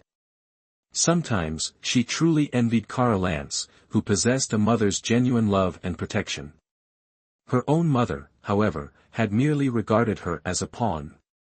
Now that she was discarded, her mother wished to kick her away, far and completely. Those present were aghast, a chill running down their spines. A mother, so quick to disown her daughter in her darkest hour. They looked upon Sophia Lincoln, once perceived as gentle and caring, with new eyes, unable to fathom such cruelty. Get out. I don't want to see you again. Elliot Lance roared, delivering a swift kick to Sophia Lincoln's shoulder. Cara Lance silently observed the wretched state of Sophia Lincoln and Helena Lance. This was merely the beginning, their suffering had only just commenced, and retribution would not end here. Soon, servants dragged Sophia Lincoln and Helena Lance away. The old madam waved her hand dismissively. I'm weary. All of you, leave. The day's events were too outlandish, she needed to rest and recover. Elliot Lance and Ivy Lance remained to attend to the old madam, while Cara Lance and Vivian Langston withdrew. Returning to the West Wing, Cara Lance felt a wave of exhaustion. Instructing Autumn Snow to keep watch on the East Pavilion, she changed into her nightclothes and drifted off to sleep. By the time she awoke, night had fallen. Autumn Snow, Cara Lance called, half reclining on her bed. Autumn Snow opened the door and entered. Any news from the East Pavilion? Autumn Snow, attending to Cara Lance's attire, faltered in her smile.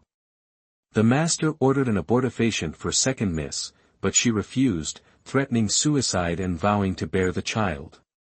The maids, helpless, reported back to the master, who said nothing further. Indignation laced her voice. She seduces Mrs. Betrothed, becomes pregnant, and shows no remorse. Shameless. Cara Lance offered a faint smile. Let her be. Her path leads to no good end. Don't fret over such a person, it's not worth it. She had no desire to dwell on Helena Lance. Others would deal with her. As for her engagement to Victor Royce, it was time to end it. Meanwhile, Helena Lance rose from her bed, lit a lamp, and scribbled something on paper, which she then secretly dispatched to the fourth prince's residence. Chapter 36, Impending storm in the deep of night, she lay curled on her bed, waiting for Victor Royce. She was certain he would come. Earlier that day, when servants brought the abortifacient, she had fought back fiercely, threatening to take her own life. She believed that as long as she waited for the fourth prince, her wish to marry him would be granted. He would surely marry her. But awaiting her was not the bright future of her dreams, but an abyss of even greater suffering. After an unknown length of time, she finally heard a familiar sound by the window. Victor Royce vaulted in, his movements as practiced as ever. Seeing the familiar figure she had not seen for so long, Helena Lance's tormented heart felt a flicker of warmth, and tears instantly streamed down her face. She rushed forward and threw herself into Victor Royce's arms. She clung to Victor Royce as if grasping at a lifeline. He was her only support, her sole hope. Victor Royce staggered back half a step from her impact, steadying himself. When? How many months? Victor Royce gripped Helena Lance's arms, pulling her away. Helena Lance lowered her head, gently caressing her still flat stomach, and softly replied, "The physician said 1 month." Victor Royce pondered this, recalling his confrontation with Helena Lance a month prior. He frowned, regretting his momentary lapse of judgment that day, the enchantment that had led to this predicament. "Your Highness, you must give me and the child in my womb recognition." Seeing no joy in Victor Royce's expression, Helena Lance grew anxious, gripping his hand as if it were her only hope.